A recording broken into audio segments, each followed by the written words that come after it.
ಸ್ವಾತಂತ್ರ್ಯೋತ್ತರ ಕಾಲದಲ್ಲಿ ಹುಟ್ಟಿದ ಅನೇಕ ಸವಾಲುಗಳನ್ನು ಎದುರಿಸಿ ಬದುಕುತ್ತಿರುವ ನನ್ನಂತಹ ಅನೇಕ ಆತ್ಮವಿಶ್ವಾಸದ ಜ್ವಲಂತ ನಿದರ್ಶನ ಚಾರ್ಲಿ ಚಾಪ್ಲಿನ್. ಕುಂ ವೀರಭದ್ರಪ್ಪ ಅವರು ಹೇಳುತ್ತಿರುವ ನುಡಿಗಳಿವು. ನಮ್ಮೆಲ್ಲರ ಬಾಲ್ಯದೊಂದಿಗೆ ತಳುಕು ಹಾಕಿಕೊಂಡಿರುವ ಈ ಮಹಾನ್ ಕಲಾವಿದ ತನ್ನ ಪ್ರತಿಯೊಂದು ಚಿತ್ರಗಳ ಮೂಲಕ ನಮ್ಮಲ್ಲಿ ಗೆಲುವಿನ ಉತ್ಸಾಹವನ್ನು ತುಂಬುತ್ತಲೇ ಬಂದಿದ್ದಾನೆ. ಹಲವು ವಿಶ್ವವಿದ್ಯಾನಿಲಯಗಳು ಕಲಿಸಲಾರದಷ್ಟು ತಿಳುವಳಿಕೆಯನ್ನು ಶತಮಾನದ ಆದಿಯಿಂದ ಉಣಬಡಿಸುತ್ತಿದ್ದಾನೆ.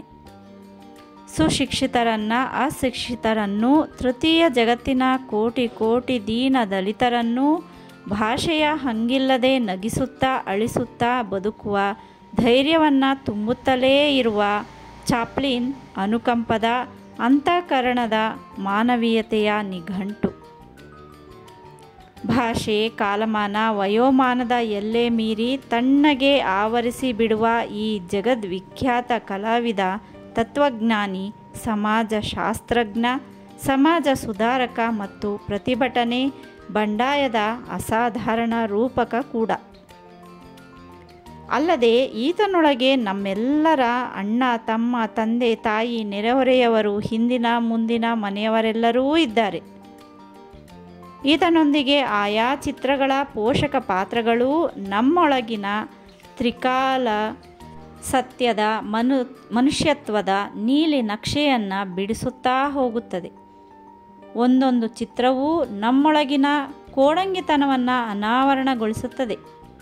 ಶತಶತಮಾನಗಳಿಂದ ಮಾನವ ಸಂಕುಲದೊಳಗೆ ನಿಗೂಢವಾಗಿ ಬೆಳೆದು ಬಂದಿರುವ ಶಾಖೋಪಶಾಖ ಭಾವನೆಗಳನ್ನು ಚಾಂಪಿಯನ್ ಬಳಸಿಕೊಂಡಿದ್ದು, ಸಾರ್ವಜನಿಕಗೊಳಿಸಿದ್ದು ಅಸಾಧಾರಣ ಸಂಗತಿಯಾಗಿದೆ.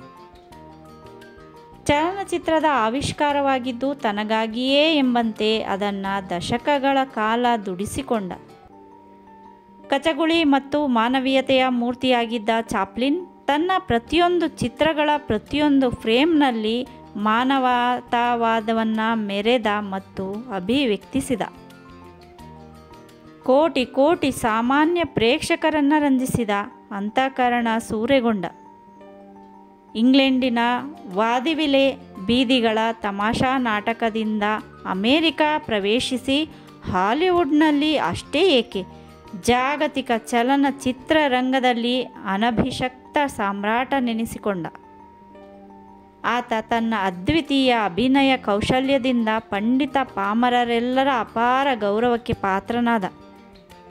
ತನ್ನ ಬದುಕಿನ ಪೂರ್ವಾರ್ಧದಲ್ಲಿ ಮೂಕಿ ಯುಗಕ್ಕೆ ಜಾಗತಿಕ ಮಟ್ಟದ ಭಾಷೆಯ ಕಿರೀಟ ಅಲಂಕರಿಸಿದ ಚಾಪ್ಲಿನ್ ಚಲನಚಿತ್ರದ ತಂತ್ರಜ್ಞಾನಕ್ಕೆ ಶಬ್ದ ಸಾನ್ನಿಧ್ಯ ಒದಗಿಸಿದ ನಂತರ ಅಚ್ಚಳಿಯದಂಥ ಪ್ರಭಾವಳಿ ತೊಡಿಸಿದ.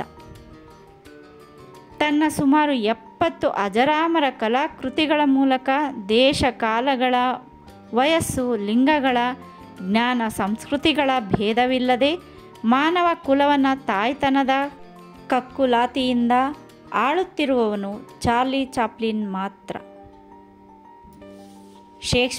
ಶೇಕ್ಸ್ಪಿಯರ್ನಿಗಿಂತಲೂ ಜನಮನ್ನಣೆ ಗಳಿಸಿರುವ ಏಕಮಾತ್ರ ಕಲಾವಿದ.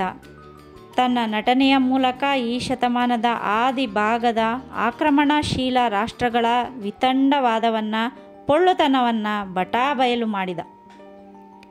ಇಡೀ ಜಗತ್ತನ್ನು ಹುಚ್ಚೆಬ್ಬಿಸಿ ಅಪಾರ ಜನಪ್ರಿಯತೆಯನ್ನು ಕೊಳ್ಳೆ ಹೊಡೆದ.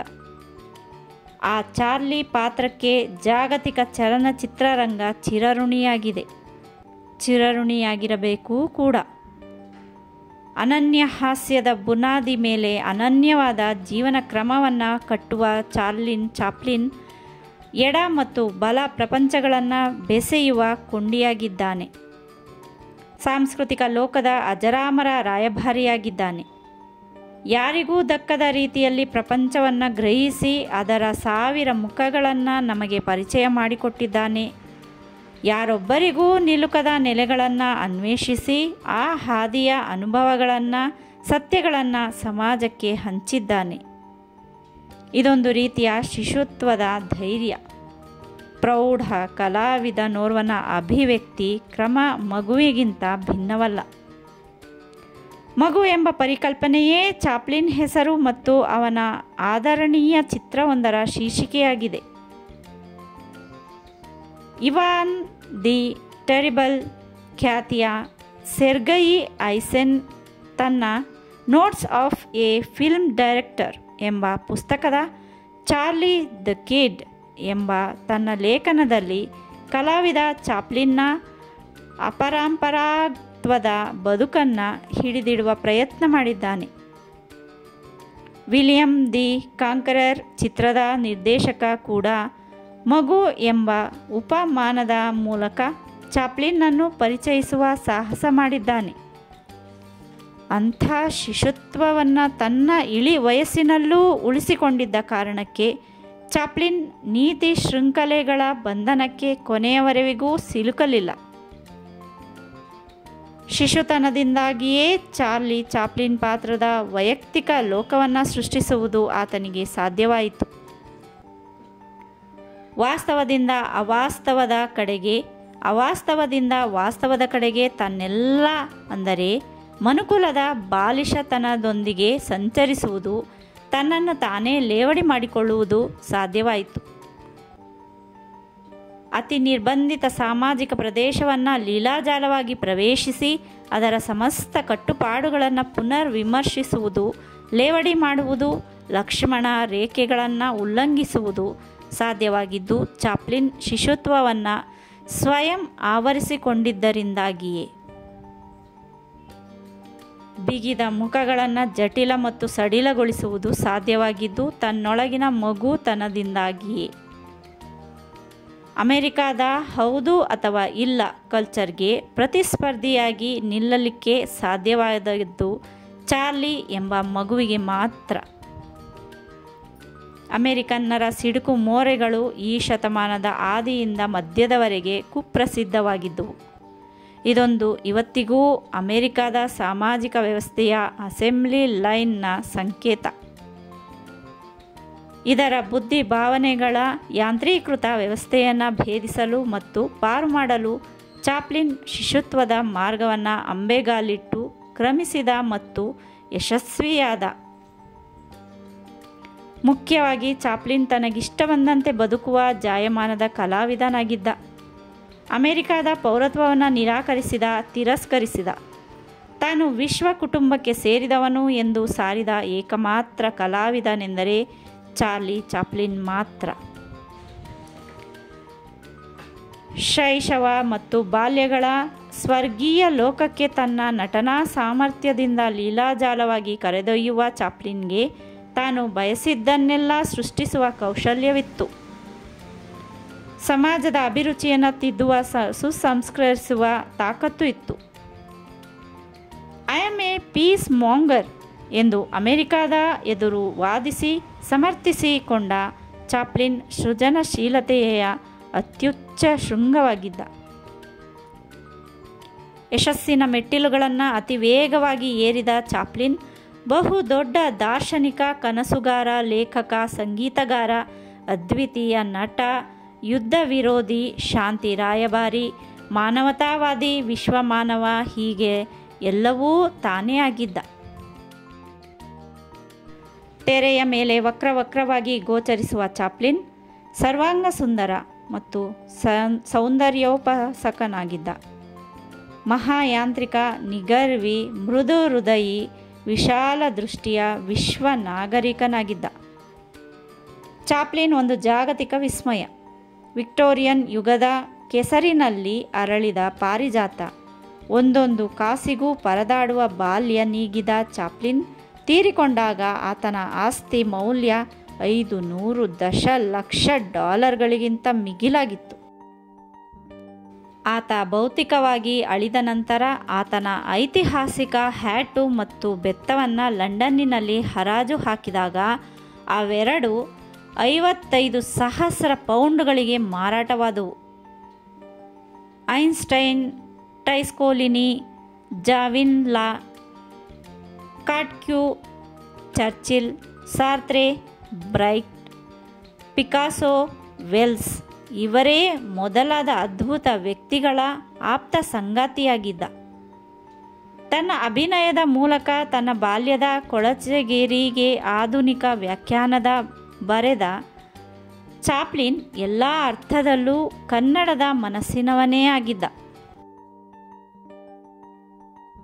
ಶೇಕ್ಸ್ಪಿಯರ್ ನಾಟಕ ಪ್ರಕಾರವನ್ನು ಉಜ್ವಲಗೊಳಿಸಿದ ಯುಗಕರ್ತನಾದರೆ, ಡಿಕೆನ್ಸ್ ಕಾದಂಬರಿ ಪ್ರಕಾರವನ್ನು ಶ್ರೀಮಂತಗೊಳಿಸಿದ ಅದ್ಭುತ ಸೃಜನಶೀಲ ಲೇಖಕ.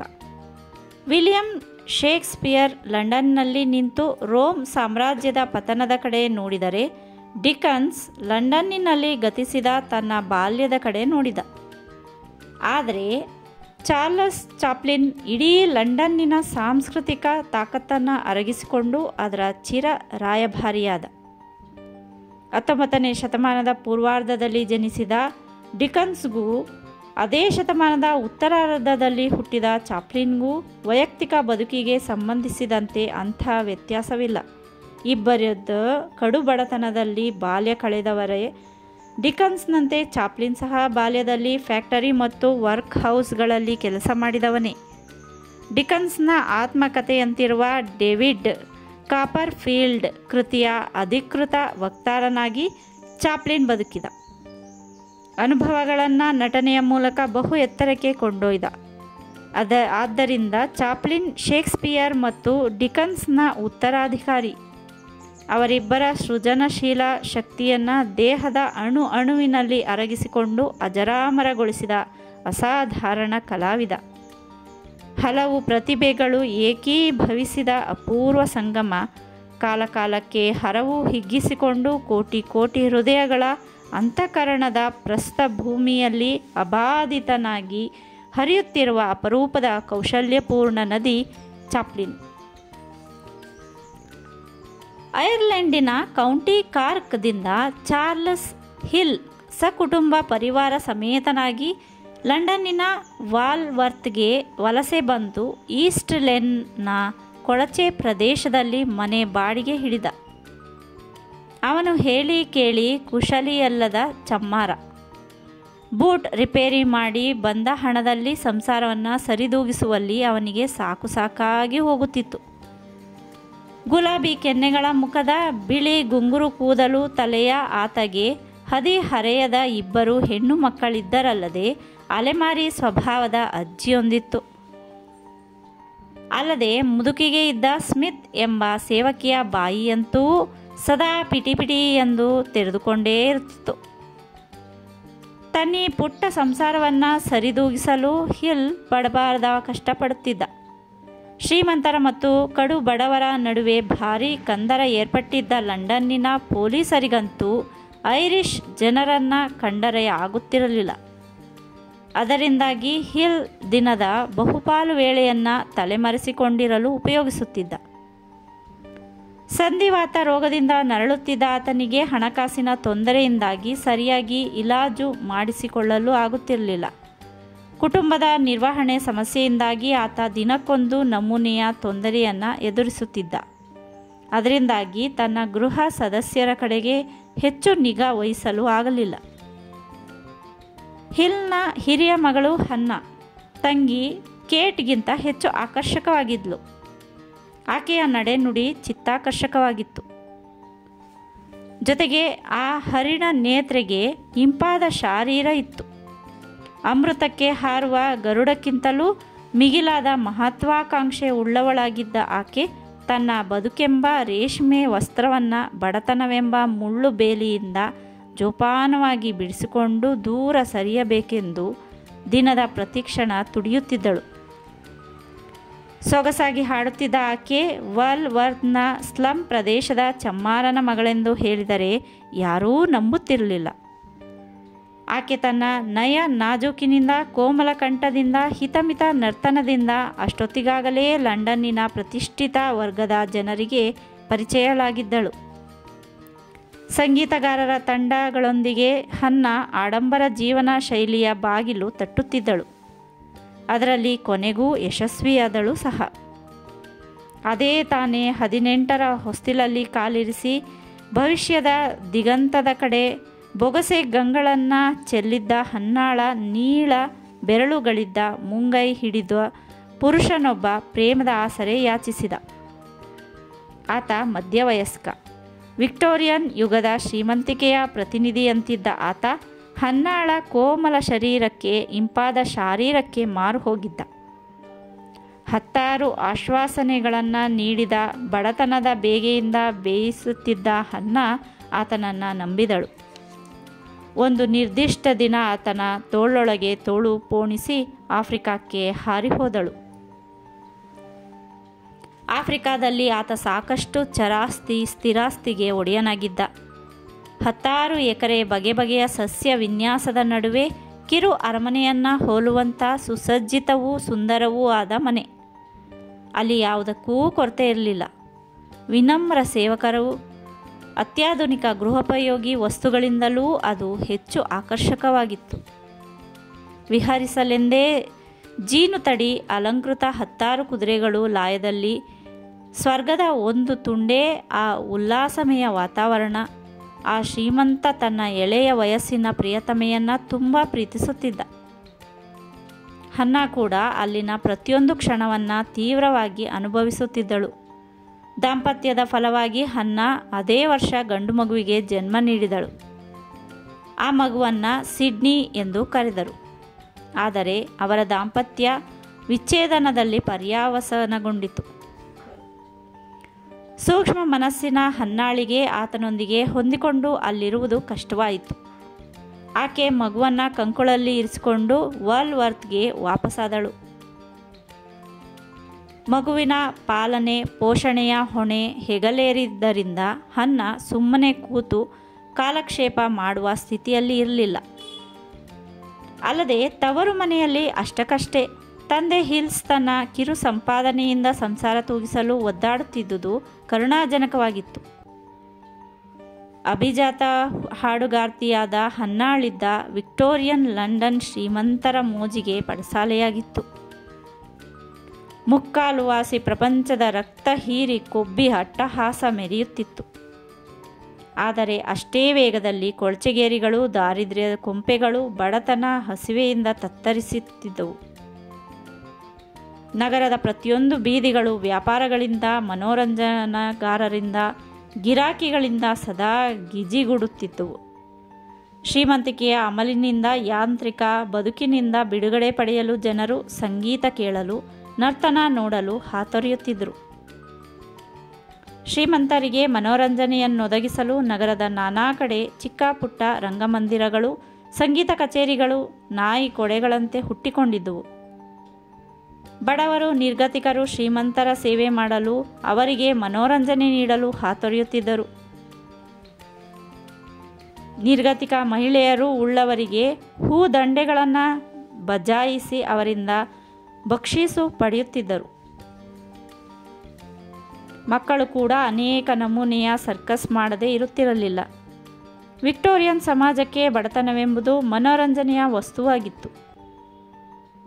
ಹನ್ನ ತನ್ನಲ್ಲಿ ಜನ್ಮಜಾತವಾಗಿ ಬಂದಿದ್ದ ಅಭಿನಯ ಮತ್ತು ಹಾಡುವ ಕಲೆಯನ್ನು ಉಪಯೋಗಿಸಿ ಬದುಕಬೇಕೆಂದರೆ ಅದಕ್ಕೂ ಎಲ್ಲಿಲ್ಲದ ಪೈಪೋಟಿ.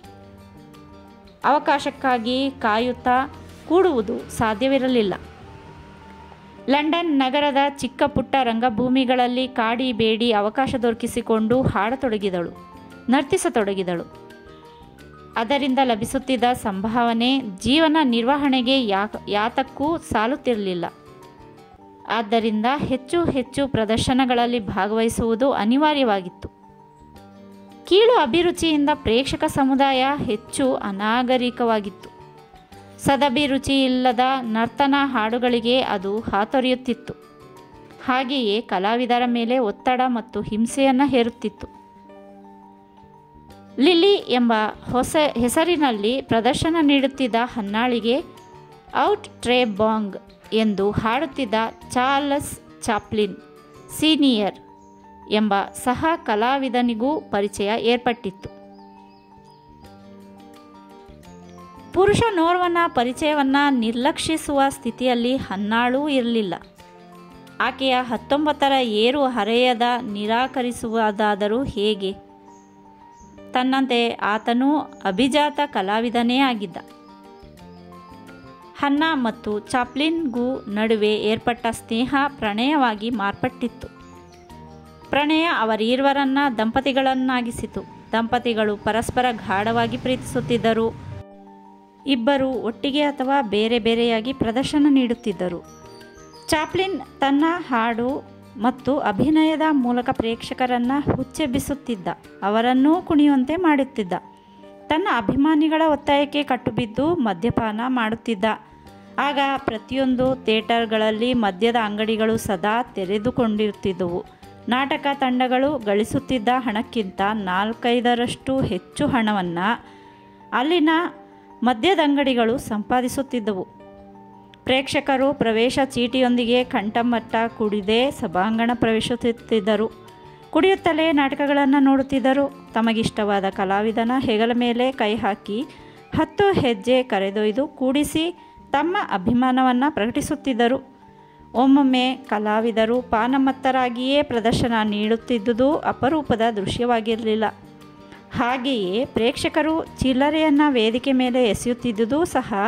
ಎಲ್ಲ ಕಲಾವಿದರಂತೆ ಚಾರ್ಲಸ್ ಚಾಪ್ಲಿನ್ನೂ ಪ್ರೇಕ್ಷಕರು ಅಭಿಮಾನ ಸೂರೆಗೊಳ್ಳಲು ಸದಾ ಪ್ರಯತ್ನಿಸುತ್ತಿದ್ದ. ಅವರೊಂದಿಗೆ ಕುಡಿಯುತ್ತಿದ್ದ, ಅವರೊಂದಿಗೆ ಬೆರೆಯುತ್ತಿದ್ದ. ಈ ಬಗ್ಗೆ ಹನ್ನಾ ತಕರಾರೆತ್ತದೇ ಇರುತ್ತಿರಲಿಲ್ಲ. ಆಕೆ ಕಲೆಯ ಶ್ರೇಷ್ಠತೆಯ ಪ್ರತಿಪಾದಕಳಾಗಿದ್ದರೆ ಆಕೆಯ ಗಂಡ ಕಲೆಯ ಜನಪ್ರಿಯತೆಯ ಪ್ರತಿಪಾದಕನಾಗಿದ್ದ. ಪ್ರೇಕ್ಷಕರ ಅಂಧಾಭಿಮಾನದ ಕಡೆಗೆ ಹೆಚ್ಚು ನಿಗಾ ಇಟ್ಟಿದ್ದ. ತನ್ನ ಗಂಡನನ್ನು ಹೆಚ್ಚು ಪ್ರೀತಿಸುತ್ತಿದ್ದ ಹನ್ನಾ ಗರ್ಭಿಣಿಯಾದಳು. ಕ್ರಿಸ್ತಶಕ 1889 ಇಸ್ವಿಯಲ್ಲಿ ಏಪ್ರಿಲ್ 17ನೇ ತಾರೀಕು ಗುರುವಾರ ರಾತ್ರಿ 8 ಗಂಟೆಗೆ ಗಂಡು ಮಗುವಿಗೆ ಜನ್ಮ ನೀಡಿದಳು.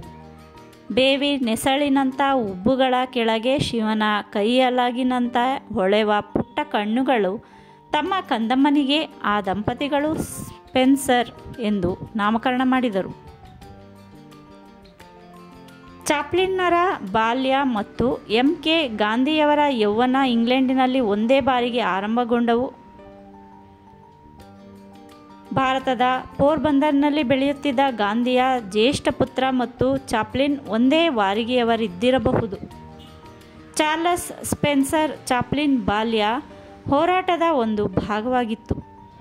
ವಿಕ್ಟೋರಿಯನ್ ಶ್ರೀಮಂತ ವರ್ಗದಿಂದ ತತ್ತರಿಸುತ್ತಿದ್ದ ಕೊಳಚೆಗೇರಿಯ ದಾರಿದ್ರ್ಯವನ್ನು ಅವನ ಬಾಲ್ಯ ಎದುರಿಸುತ್ತಲೇ ಹೋಯಿತು. ಅಂಥ ಬಾಲ್ಯ ಕಳೆದ ಅವನು ಮುಂದೆ ಜಗದ್ವಿಖ್ಯಾತ ನಟನಾಗಬಹುದೆಂಬ ಊಹೆ ಯಾರೂ ಮಾಡಿರಲಿಲ್ಲ. ಅವನ ಹೆತ್ತವರಂತೂ ಅದ್ವಿತೀಯ ಕಲಾವಿದರಾಗಿದ್ದರು. ತಮ್ಮೊಳಗಿನ ಶ್ರೇಷ್ಠ ಕಲೆಯನ್ನು ಲೋಲುಪ್ತ ಪ್ರೇಕ್ಷಕನ ಶ್ರೋತೃವಿನ ಕಾಲಕ್ಷೇಪಕ್ಕೆ ತಕ್ಕಂತೆ ಅವರು ನಡೆಸಬೇಕಿತ್ತು, ಹಾಡಬೇಕಿತ್ತು. ಅವರ ಬದುಕಿನ ಮೂಲ ಬಂಡವಾಳವೆಂದರೆ ಕಲೆ ಮಾತ್ರ.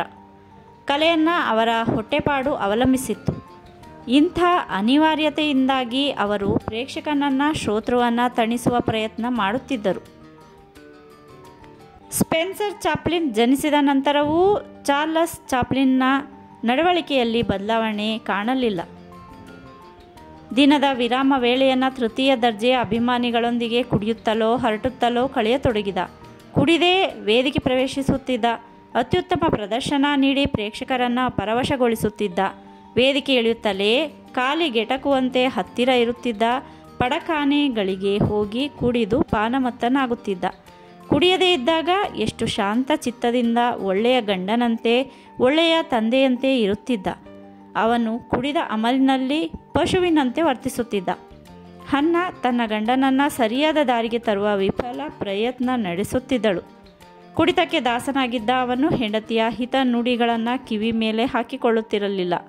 ಅವನ ದುಶ್ಚಟಗಳೆಲ್ಲವನ್ನೂ ಭೂಮಿಯಂತೆ ಸಹಿಸಿಕೊಂಡು ಅವನೊಂದಿಗೆ ಬದುಕುವ ಪ್ರಯತ್ನವನ್ನು 2 ಮಕ್ಕಳ ತಾಯಿ ಹನ್ನಾ ಮುಂದುವರಿಸಿದಳು.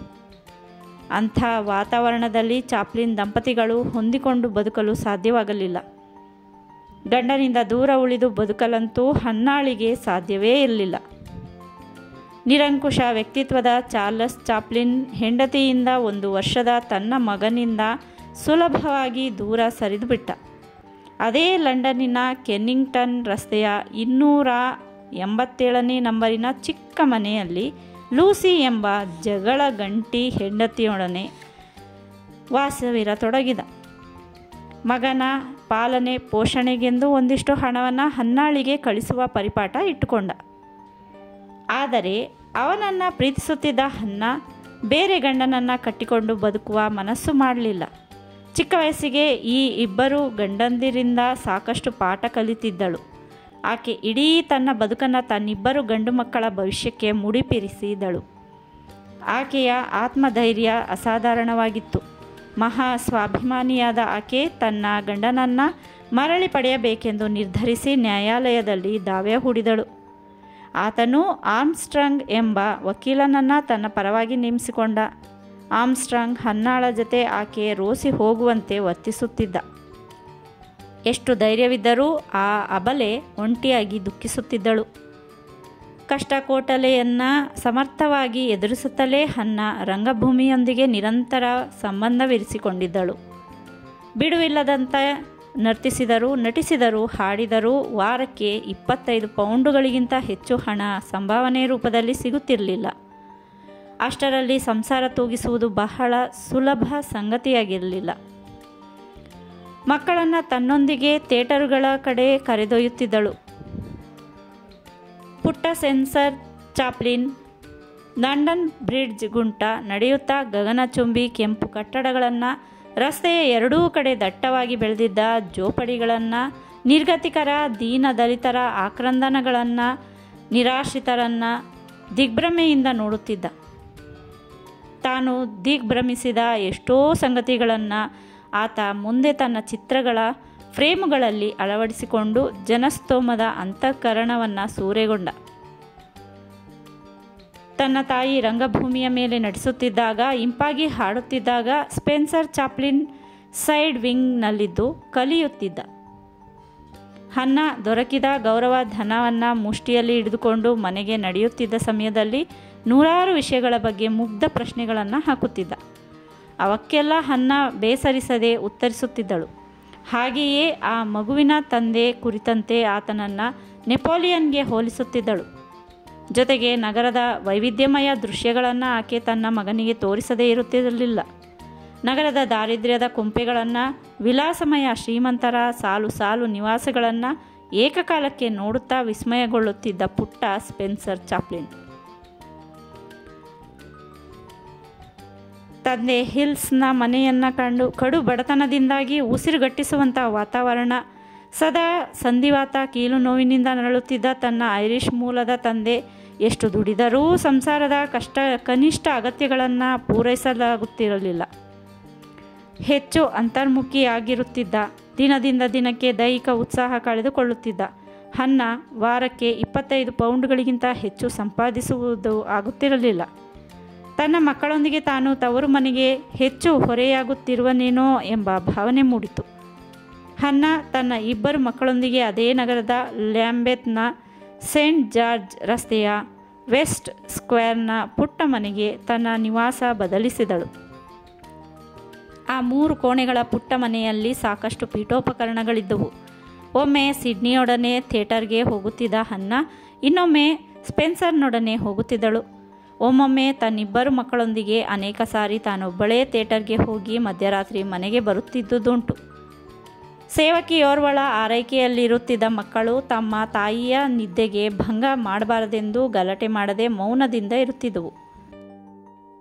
ಸೂರ್ಯ 2 ಮಾರು ಮೇಲೇರಿದ ನಂತರ ಎಚ್ಚರವಾಗುತ್ತಿದ್ದ ಹನ್ನ ಬೆಳಗಿನ ಉಪಹಾರಕ್ಕೆ ಡೈನಿಂಗ್ ಟೇಬಲ್ ಮೇಲೆ ಪಿರಮಿಡ್ ಆಕಾರದಲ್ಲಿ ಹಣ್ಣುಗಳನ್ನು ಪೇರಿಸಿಡುತ್ತಿದ್ದಳು. ರುಚಿ ರುಚಿಯಾದ ಕೆನೆಯ ಹಲ್ವಾ ಅಥವಾ ಮಿಠಾಯಿಗಳನ್ನು ಸಹ. ಮಕ್ಕಳಿಗೆ ತಾನು ತಿನ್ನಿಸುತ್ತಾ, ಮಕ್ಕಳಿಂದ ತಾನು ತಿನ್ನುತ್ತಾ ಉಪಹಾರ ಮುಗಿಸುವುದೆಂದರೆ ಆಕೆಗೆ ತುಂಬ ಇಷ್ಟ. ಒಟ್ಟಿನಲ್ಲಿ ಸ್ಪೆನ್ಸರ್ ಚಾಪ್ಲಿನ್ ಬಾಲ್ಯದ ಆರಂಭದ ದಿನಗಳು ಸಂತೋಷದ ಅಪರೂಪ ಕ್ಷಣಗಳಾಗಿದ್ದವು. ಕಲಾವಿದರ ನಡುವೆ ಪೈಪೋಟಿ ಹೆಚ್ಚಿದ್ದರಿಂದಾಗಿಯೋ, ಆ ಸ್ಪರ್ಧಾತ್ಮಕ ಮನೋಭಾವ ತನ್ನಲ್ಲಿರದಿದ್ದುದರಿಂದಾಗಿಯೋ, ತನ್ನ ಕಂಠ ಹೆಚ್ಚು ಸೂಕ್ಷ್ಮ ಪ್ರವೃತ್ತಿ ಉಳ್ಳದ್ದರಿಂದಾಗಿಯೋ ಹನ್ನಾಳ ಆದಾಯ ಗಣನೀಯ ಪ್ರಮಾಣದಲ್ಲಿ ಕಡಿಮೆಯಾಗತೊಡಗಿದೆ. ವಿಶ್ರಾಂತಿ ಪಡೆದು ತನ್ನ ಆರೋಗ್ಯ ಸುಧಾರಿಸಿಕೊಳ್ಳುವುದು ಆಕೆಗೆ ಸಾಧ್ಯವಿರಲಿಲ್ಲ. ಎಲ್ಲಿ ತನ್ನಿಬ್ಬರು ಮಕ್ಕಳು ಉಪವಾಸ ವನವಾಸ ಅನುಭವಿಸುವರೋ ಎಂಬ ಆತಂಕದಿಂದ ಆಕೆ ಹಾಡುವ ಅವಕಾಶಗಳು ಸಿಕ್ಕರೆ ತಪ್ಪಿಸಿಕೊಳ್ಳುತ್ತಿರಲಿಲ್ಲ. ಆದರೆ ಆಕೆಗೆ ಮೊದಲಿನಷ್ಟು ಸುಶ್ರಾವ್ಯವಾಗಿ ಹಾಡಲಾಗುತ್ತಿರಲಿಲ್ಲ. ಇದ್ದಕ್ಕಿದ್ದಂತೆ ಗಂಟಲಿನಲ್ಲಿ ತೊಂದರೆ ಕಾಣಿಸಿಕೊಂಡು ಕೀರಲು ಸ್ವರ ಹೊರಟು ಬಿಡುತ್ತಿತ್ತು. ಅದರ ಅರಿವಿದ್ದ ಆಕೆ ಆರೋಹದಲ್ಲಿ ಹಾಡುತ್ತಿರಲಿಲ್ಲ. ಮುಂದೊಂದು ದಿನ ತಾನು ಅಸಭ್ಯ ಪ್ರೇಕ್ಷಕರಿಂದ ಅವಮಾನಕ್ಕೊಳಗಾಗಬಹುದೆಂದೇ ಭಾವಿಸಿದಳು. ಹಾಗೆ ಭಾವಿಸಿದ್ದ ಆ ದಿನ ಬಂದೇ ಬಿಟ್ಟಿತು. ಆ ದಿನ ಹನ್ನಾ ಥಿಯೇಟರ್ಗೆ ತನ್ನ 5 ವರ್ಷದ ಮಗ ಸ್ಪೆನ್ಸರ್ನೊಂದಿಗೆ ಹಿಂಜರಿಕೆಯಿಂದಲೇ ಹೋದಳು. ಲಘು ಬಗೆಯಿಂದ ಮೇಕಪ್ ಕೋಣೆ ಹೊಕ್ಕು ತುಸು ಹೊತ್ತಿನಲ್ಲಿ ಮರಳಿ ಬಂದಳು. ಪ್ರೇಕ್ಷಕರು ಎಂದಿಗಿಂತ ಹೆಚ್ಚು ಸಂಖ್ಯೆಯಲ್ಲಿ ಭರ್ತಿಯಾಗಿದ್ದರು. ನಿರ್ವಾಹಕ ಕಾರ್ಯಕ್ರಮವನ್ನು ಪ್ರೇಕ್ಷಕರಿಗೆ ವಿವರಿಸಿ ಬಂದ ನಂತರ ಹನ್ನಾ ವೇದಿಕೆ ಪ್ರವೇಶಿಸಿದಳು. ಇಂಪಾಗಿಯೇ ಹಾಡು ಆರಂಭಿಸಿದಳು. ಆದರೆ ಸ್ವಲ್ಪ ಹೊತ್ತಿನಲ್ಲಿ ಆಕೆಯ ಕಂಠ ಕೈಕೊಟ್ಟಿತು. ಇದ್ದಕ್ಕಿದ್ದಂತೆ ಕೀರಲು ಸ್ವರ ಹೊರಟಿತು. ಅದನ್ನು ಸರಿಪಡಿಸಿಕೊಳ್ಳಲು ಪ್ರಯತ್ನಿಸಿದಂತೆ ಮತ್ತಷ್ಟು ಕೀರಲುಗೊಂಡಿತು. ಅದರಿಂದ ಕೆರಳಿದ ಪ್ರೇಕ್ಷಕರು ಸಹನೆ ಕಳೆದುಕೊಂಡರು. ಕೆಲವರು ಜೋರಾಗಿ ಕೇಕೆ ಹಾಕಿ ನಗತೊಡಗಿದರು. ಕೆಲವರು ಬೆಕ್ಕಿನಂತೆ ಅರಚಿ ಅಣಕಿಸತೊಡಗಿದರು. ಸೈಡ್ ವಿಂಗ್ನಲ್ಲಿ ನಿಂತಿದ್ದ ಪುಟ್ಟ ಸ್ಪೆನ್ಸರ್ಗೆ ಪ್ರೇಕ್ಷಕರು ಸೃಷ್ಟಿಸಿದ ಗಲಾಟೆಯಿಂದಾಗಿ ದಿಕ್ಕೇ ತೋಚಲಿಲ್ಲ. ಹನ್ನಾ ಮುಖವನ್ನು ಬೊಗಸೆಯಿಂದ ಮರೆಮಾಚಿ ಬಿಕ್ಕುತ್ತಾ ಸೈಡ್ ವಿಂಗ್ಗೆ ಓಡಿ ಬಂದಳು. ದುಃಖ ತಪ್ತೆಯಾಗಿದ್ದ ಆಕೆಗೂ ಸ್ಟೇಜ್ ಮ್ಯಾನೇಜರ್ಗೂ ಲಘು ಜಗಳವಾಯಿತು. ಆಕೆಯ ಸಲಹೆಯಂತೆ ಪುಟ್ಟ ಸ್ಪೆನ್ಸರ್ನನ್ನು ವೇದಿಕೆ ಮೇಲೆ ಕಳಿಸಲು ಮ್ಯಾನೇಜರ್ ಒಪ್ಪಿದ. ಕಿವಿ ಗಡುಗು ಚಿಕ್ಕುವ ಪ್ರೇಕ್ಷಕರ ಗಲಾಟೆಯಿಂದ ಕಕ್ಕಾವಿಕ್ಕಿಯಾಗಿದ್ದ ಮಗುವಿನ ತೋಳು ಹಿಡಿದು ಕೆಲವು ಸೂಚನೆಗಳನ್ನು ನೀಡಿ ಬೆನ್ನು ಚಪ್ಪರಿಸಿ ವೇದಿಕೆ ಮೇಲೆ ಬಿಟ್ಟ ಜಗಿಸುವ ದೀಪಗಳ ಬೆಳಕಿಗೆ. ಆ ಬೆಳಕಿನಲ್ಲಿ ಚಿತ್ತಾರ ಮಾಡುತ್ತಿದ್ದ ಹೊಗೆಗೆ ಸ್ಪೆನ್ಸರ್ ಒಂದು ಕ್ಷಣ ಮಂಕಾದವನಂತೆ ಕಂಡ. ಕಲಾವಿದರ ಉತ್ಸಾಹದ ಕತ್ತು ಹಿಚುಕುತ್ತಿರುವಂತೆ ಗಲಾಟೆ ಮಾಡುತ್ತಿರುವ ಉನ್ಮತ್ತ ಪ್ರೇಕ್ಷಕರು ಆ ಚೋಟುದ್ದದ ಹುಡುಗ ಏನು ತಾನೇ ಮಾಡಿಯಾನು ಎಂಬ ನಿರ್ಲಕ್ಷ್ಯ ಭಾವದಿಂದ ತಮ್ಮ ಪಾಡಿಗೆ ತಾವು ಗಲಾಟೆ ಮಾಡುತ್ತಲೇ ಇದ್ದರು. ಅದನ್ನು ಲೆಕ್ಕಿಸದೆ ಬಾಲಕ ಸ್ಪೆನ್ಸರ್ ಚಾಪ್ಲಿನ್ ತಾನು ಹಾಡಲಿರುವ ಹಾಡಿನ ಬಗ್ಗೆ ವಾದ್ಯಗಾರರಿಗೆ ಕಣ್ಣು ಮಿಟುಕಿಸಿ ಸೂಚನೆ ನೀಡಿದ. ಅದು ಮೊದಲೇ ತನ್ನ ಮೆಚ್ಚಿನ ಹಾಡು. Jug Jones well known to everybody count about market don't err see ಎಂದು ತನ್ನದೇ ಆದ ರೀತಿಯಲ್ಲಿ ದನಿ ಎತ್ತರಿಸಿ ಹಾಡುತ್ತಾ ಹಾಡಿನ ಲಯಕ್ಕೆ ಅನುಗುಣವಾಗಿ ನರ್ತಿಸತೊಡಗಿದ. ಒಂದೇ ಒಂದು ಕ್ಷಣದಲ್ಲಿ ಆ ಬಾಲಕ ಇಡೀ ಪ್ರೇಕ್ಷಕ ಸ್ತೋಮವನ್ನು ತನ್ನ ಇಂಪಾದ ಶಾರೀರ ಮತ್ತು ನಟನೆಯ ಮೂಲಕ ಬೇರೊಂದು ಲೋಕಕ್ಕೆ ಕೊಂಡೊಯ್ದು ಬಿಟ್ಟ. ಇಡೀ ಪ್ರದರ್ಶನ ಮಂದಿರ ಭಾವ ಪರವಶವಾಗಿ ಬಿಟ್ಟಿತು. ಪ್ರೇಕ್ಷಕರು ಸಮ್ಮೋಹಿತಗೊಂಡು ಹುಚ್ಚೆದ್ದು ಕುಣಿಯತೊಡಗಿದರು. ಸಂತೋಷದ ಅಮಲಿನಲ್ಲಿ ಕಾಸನ್ನು ವೇದಿಕೆ ಮೇಲೆ ಎಸೆಯತೊಡಗಿದರು. ಇದ್ದಕ್ಕಿದ್ದಂತೆ ಚಿಲ್ಲರೆ ಕಾಸಿನ ಸುರಿಮಳೆ ಸುರಿಯುತ್ತಿರುವುದು ಕಂಡು ಬಾಲಕ ಒಂದು ಕ್ಷಣ ಮೂಕ ವಿಸ್ಮಿತನಾದ. ಹಾಡುವುದನ್ನು ನಿಲ್ಲಿಸಿ ಕಾಸನ್ನು ಆಯ್ದುಕೊಳ್ಳುವ ಪ್ರಯತ್ನಕ್ಕೆ ತೊಡಗಿದ. ಹಾಡು ಹಾಡು ಎಂದು ಒಂದೇ ಸಮನೆ ಕೂಗುತ್ತಿದ್ದ ಪ್ರೇಕ್ಷಕರಿಗೆ ತಾನು ಹಣ ಆಯ್ದುಕೊಂಡ ನಂತರವೇ ಹಾಡುವುದಾಗಿ ಕಡ್ಡಿ ಮುರಿದಂತೆ ಹೇಳಿಬಿಟ್ಟ. ಅವನ ಆ ಮಾತು ಸಹ ನಗೆಯ ಅಲೆ ಎಬ್ಬಿಸಿತು. ಸೈಡ್ ವಿಂಗ್ನಿಂದ ಬಂದ ಮ್ಯಾನೇಜರ್ ಸಹ ಜೇಬಿನಿಂದ ಕರವಸ್ತ್ರ ತೆಗೆದು ಕಾಸು ಆಯುವಲ್ಲಿ ಸಹಕರಿಸಿದ ಮತ್ತು ಹಣದ ಪುಟ್ಟ ಗಂಟಿನೊಂದಿಗೆ ಅವನು ನೇಪಥ್ಯಕ್ಕೆ ಸರಿದ. ಆ ಗಂಟನ್ನು ಮ್ಯಾನೇಜರ್ ಲಪಟಾಯಿಸಬಹುದೆಂದು ಅನುಮಾನಿಸಿ ಅವನ ಹಿಂದೆಯೇ ತಾನೂ ಹೆಜ್ಜೆ ಹಾಕಿದ. ಅದನ್ನು ಅವನು ತನ್ನ ತಾಯಿಯ ಕೈಗೆ ಒಪ್ಪಿಸಿದ್ದನ್ನು ಕಣ್ಣಾರೆ ಕಂಡ ನಂತರವೇ ಬಾಲಕ ತನ್ನ ಹಾಡು ಮತ್ತು ನರ್ತನವನ್ನು ಹುಮ್ಮಸ್ಸಿನಿಂದ ಮುಂದುವರಿಸಿದ್ದು. ಬಾಲಕ ತನ್ನ ಕಂಠ ಸಿರಿ ಮತ್ತು ನಟನಾ ಪ್ರತಿಭೆಯಿಂದ ಸಮಸ್ತ ಪ್ರೇಕ್ಷಕರ ಅಭಿಮಾನವನ್ನು ಸೂರೆಗೊಂಡ. ಅವರ ಒತ್ತಾಯದ ಮೇರೆಗೆ ಮತ್ತೊಂದು ಹಾಡು, ಮತ್ತೊಂದು ಐರಿಷ್ ಹಾಡು, ಹೀಗೆ ಒಂದರ ಹಿಂದೆ ಒಂದರಂತೆ ಪ್ರೇಕ್ಷಕ ಸಮುದಾಯದ ಪ್ರೋತ್ಸಾಹಕ್ಕೆ ಮೇರೆಯೇ ಇರಲಿಲ್ಲ. ಕೊನೆಗೆ ಬೇಸತ್ತು ಹನ್ನಾ ವೇದಿಕೆ ಪ್ರವೇಶಿಸಿ ಮಗನ ಕೈ ಹಿಡಿದು ನೇಪಥ್ಯಕ್ಕೆ ಕರೆತರಬೇಕಾಯಿತು. ಚಾರ್ಲಸ್ ಸ್ಪೆನ್ಸರ್ ಚಾಪ್ಲಿನ್ ತನ್ನ 5ನೇ ಕಿರಿ ವಯಸ್ಸಿನಲ್ಲಿ ನೀಡಿದ ಮೊಟ್ಟ ಮೊದಲ ಪ್ರದರ್ಶನವಾದರೆ ಆತನ ಅಭಿಜಾತ ಕಲಾವಿದೆಯಾದ ಆತನ ತಾಯಿ ಹನ್ನಾ ನೀಡಿದ ಕಟ್ಟ ಕೊನೆಯ ಪ್ರದರ್ಶನವಾಯಿತು. ವಿಧಿ ಆಕೆಯನ್ನು ಚೇತರಿಸಿಕೊಳ್ಳಲು ಬಿಡಲೇ ಇಲ್ಲ. ಆಕೆ ತನ್ನ ಕಂಠ ಸಿರಿಯನ್ನು ಮುಂದೆಂದೂ ಪಡೆದುಕೊಳ್ಳಲೇ ಇಲ್ಲ. ಋತುಗಳು ಬದಲಾದಂತೆ ಹನ್ನಾಳ ಸಂಸಾರದ ನಿರ್ವಹಣೆ ದುಸ್ತರವಾಗುತ್ತಾ ಹೋಯಿತು. ಆಕೆ ಕೂಡಿಟ್ಟಿದ್ದ ಆಪದ್ದನವು ಕರಗಿ ಹೋಯಿತು. ಚಿಕ್ಕ ಪುಟ್ಟ ಒಡವೆಗಳು ಗಿರಿವಿ ಅಂಗಡಿಯ ಪಾಲಾದರೂ ಆಕೆಯ ಕಂಠ ಸುಧಾರಿಸಲೇ ಇಲ್ಲ. ಹೆಚ್ಚು ಬಾಡಿಗೆಯ ಮನೆ ಬೇಡವೆಂದು 3 ಕೋಣೆಗಳ ಮನೆಯಿಂದ ಕಡಿಮೆ ಬಾಡಿಗೆಯ 2 ಕೋಣೆಗಳ ಪುಟ್ಟ ಮನೆಗೆ ಸಂಸಾರ ಸ್ಥಳಾಂತರಗೊಂಡಿತು. ಮನೆಯಲ್ಲಿದ್ದ ಸಾಮಾನುಗಳು ಒಂದೊಂದಾಗಿ ಕರಗುತ್ತಾ ಹೋದವು. ದೇವರು ದಯೆ ತೋರಿಸಿದರೆ ತನ್ನ ಕಂಠಸಿರಿ ಪುನಃ ಪ್ರಾಪ್ತಿಯಾದೀತೆಂಬ ಆಸೆಯಿಂದ ಹನ್ನ ಹೆಚ್ಚು ಹೆಚ್ಚು ಆಸ್ತಿಕತೆಗೆ ಒಲವು ತೋರಿಸಲಾರಂಭಿಸಿದಳು. ವೆಸ್ಟ್ ಮಿನಿಸ್ಟರ್ ಬ್ರಿಡ್ಜ್ ರಸ್ತೆಯ ಬದಿಯಲ್ಲಿದ್ದ ಈಗರ್ಜಿಗೆ ಪ್ರತಿದಿನ ತಪ್ಪದೆ ಹೋಗಿ ದೇವರಿಗೆ ಪ್ರಾರ್ಥನೆ ಸಲ್ಲಿಸತೊಡಗಿದಳು. ಆಸ್ತಿಕಳಾದಳು.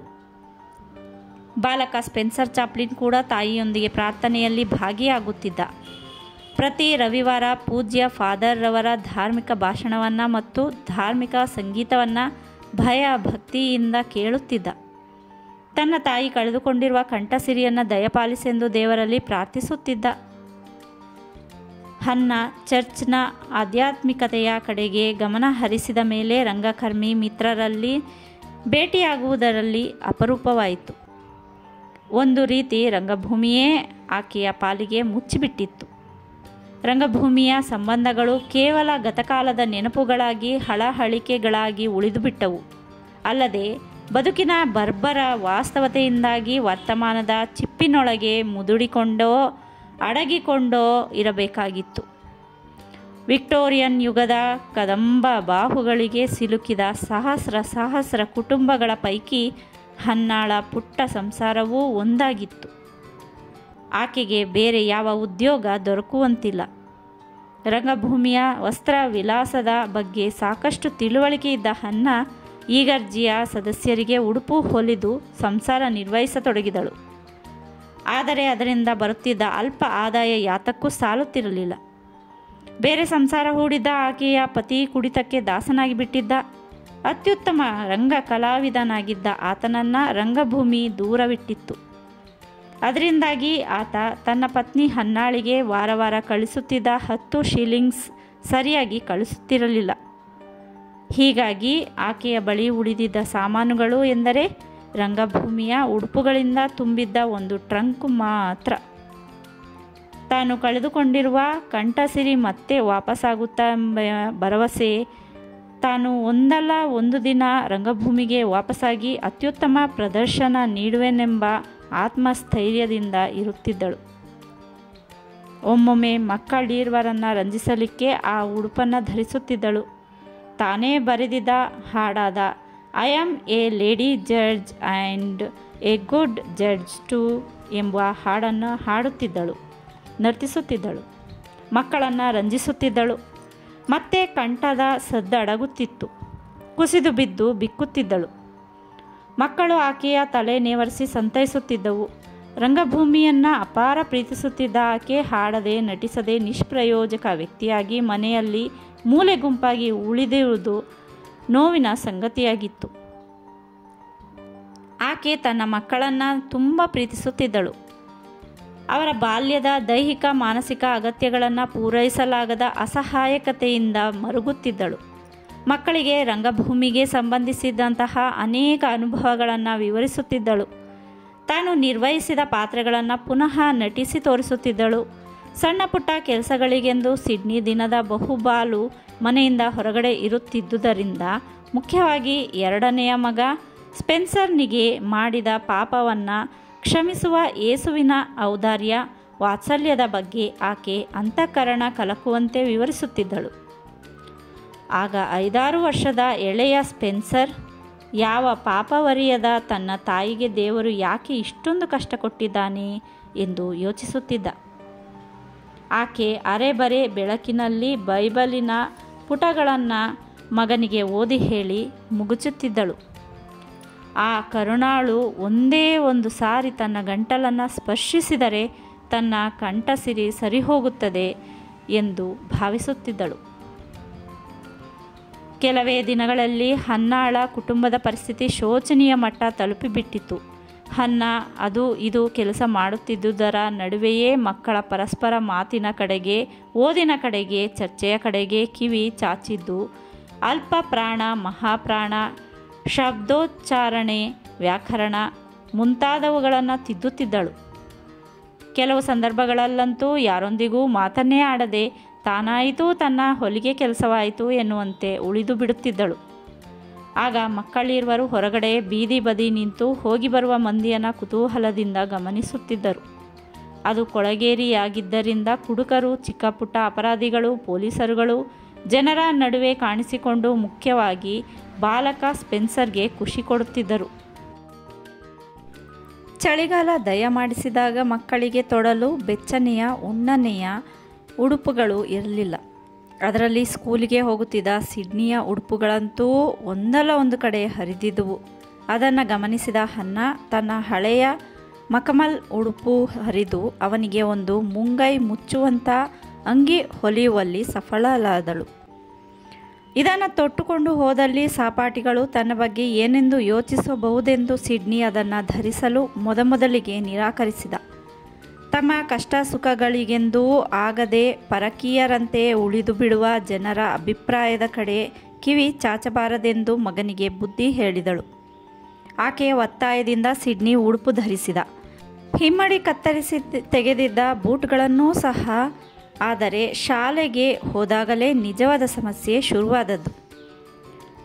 ಶಾಲೆಯ ವಿದ್ಯಾರ್ಥಿಗಳು ಸಿಡ್ನಿ ಕಡೆ ವಿಚಿತ್ರ ಪ್ರಾಣಿ ಎಂಬಂತೆ ನೋಡಿ ಕಿಸಿಕಿಸಿ ನಗಾಡಿಕೊಳ್ಳತೊಡಗಿದರು. ಕೆಲವರು ಅಣಕಿಸತೊಡಗಿದರು. ಮತ್ತು ಕೆಲವರಂತೂ ಬಣ್ಣ ಬಣ್ಣದ ಕೋಟು ತೊಟ್ಟಿರುವ ಓ ಜೋಸೆಫ್ ಎಂದೋ ಸರ್ ಫ್ರಾನ್ಸಿಸ್ ಡ್ರೇಕ್ ಎಂದೋ ಗಟ್ಟಿಯಾಗಿ ಲೇವಡಿ ಮಾಡತೊಡಗಿದರು. ಇದರಿಂದ ಅವಮಾನಿತಗೊಂಡ ಸಿಡ್ನಿ ಸ್ಕೂಲಿನಿಂದ ಮರಳಿ ತಾಯಿ ಮಡಿಲ ಮೇಲೆ ತಲೆ ಇಟ್ಟು ಅಳತೊಡಗಿದ. ಆಕೆಯ ಬಳಿ ಅವನನ್ನು ಸಂತೈಸಲು ಮಾತುಗಳು ಉಳಿದಿರಲಿಲ್ಲ. ದಿನದಿಂದ ದಿನಕ್ಕೆ ಹನ್ನಾಳ ಆರೋಗ್ಯ ಪರಿಸ್ಥಿತಿ ಹದಗೆಡುತ್ತಾ ಹೋಯಿತು. ತಲೆ ಸುತ್ತು ಮತ್ತು ಅಸಾಧ್ಯವಾದ ತಲೆನೋವಿನಿಂದ ನರಳತೊಡಗಿದಳು. ಆ ಅಸ್ವಸ್ಥತೆಯ ನಡುವೆ ಹೊಲಿಗೆ ಯಂತ್ರದ ಮುಂದೆ ಕೂತು ಕೆಲಸ ಮಾಡುತ್ತಿದ್ದಳು. ಮಕ್ಕಳ ಒತ್ತಾಯದಿಂದ ಆ ಕೆಲಸವನ್ನು ಆಕೆ ಬಿಡಬೇಕಾಯಿತು. ಉರಿಯುವ ಕಣ್ಣುಗಳ ಮೇಲೆ ಚಹಾದೆಲೆಗಳನ್ನು ಹಾಕಿಕೊಂಡು ಕತ್ತಲ ಕೋಣೆಯಲ್ಲಿ ಮಲಗಿರಬೇಕಾಗಿ ಬಂತು. ಧಾರ್ಮಿಕ ಸಂಸ್ಥೆಗಳಿಂದ, ಕೆಲವು ಅಭಿಮಾನಿಗಳಿಂದ ಸಣ್ಣ ಪುಟ್ಟ ಸಹಾಯ ಬರುತ್ತಿತ್ತು. ಆದಾಗ್ಯೂ ಶಾಲೆಯ ಬಿಡುವಿನ ವೇಳೆಯಲ್ಲಿ ಸಿಡ್ನಿ ವೃತ್ತಪತ್ರಿಕೆಗಳನ್ನು ಮಾರಿ ಆಸರೆಯಾಗುತ್ತಿದ್ದ. ಅದೆಲ್ಲ ಯಾತಕ್ಕೂ ಸಾಲುತ್ತಿರಲಿಲ್ಲ.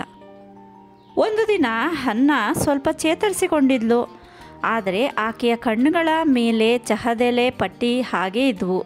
ಅವಸರವಾಗಿ ಮಬ್ಬು ಬೆಳಕಿಂದ ಕೋಣೆಯನ್ನು ಪ್ರವೇಶಿಸಿದ ಸಿಡ್ನಿ ಕೈಯಲ್ಲಿದ್ದ ನ್ಯೂಸ್ ಪೇಪರ್ ಬಂಡಲನ್ನು ಹಾಸಿಗೆ ಮೇಲೆ ಎಸೆದ.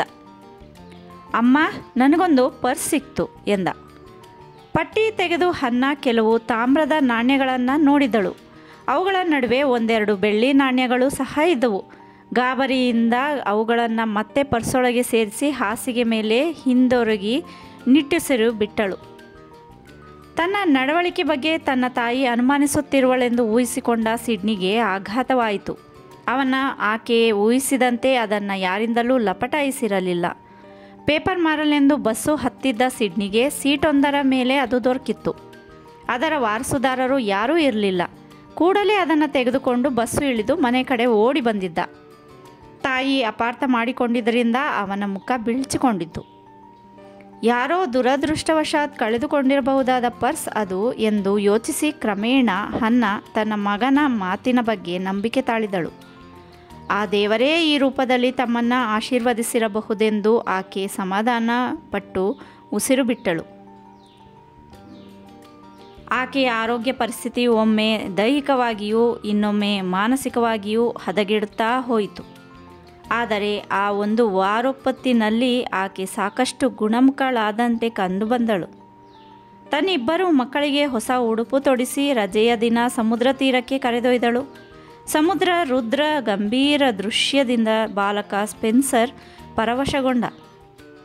ಬೂಟುಗಳನ್ನು ಕಳಚಿ ಮಕ್ಕಳು ನೀರೊಳಗೆ ಮನದಣಿಯೇ ಆಟವಾಡಿದರು. ಮಕ್ಕಳೊಡನೆ ಆ ತಾಯಿಯೂ ಆಟವಾಡದೇ ಇರಲಿಲ್ಲ. ಅವರಂತೆ ಎಷ್ಟೋ ಜನ ತಮ್ಮ ವಯಸ್ಸು ಲಿಂಗಭೇದ ಮರೆತು ನೀರೊಳಗೆ ಜಲಕ್ರೀಡೆ ಆಡುತ್ತಿದ್ದರು. ತೀರದ ಕೊಡೆಗಳಲ್ಲಿ ನೆರಳಲ್ಲಿ ಮೈ ಚೆಲ್ಲಿ ಆ ಸಂಧ್ಯಾ ಸಮಯವನ್ನು ಸುಖಿಸುತ್ತಿದ್ದರು.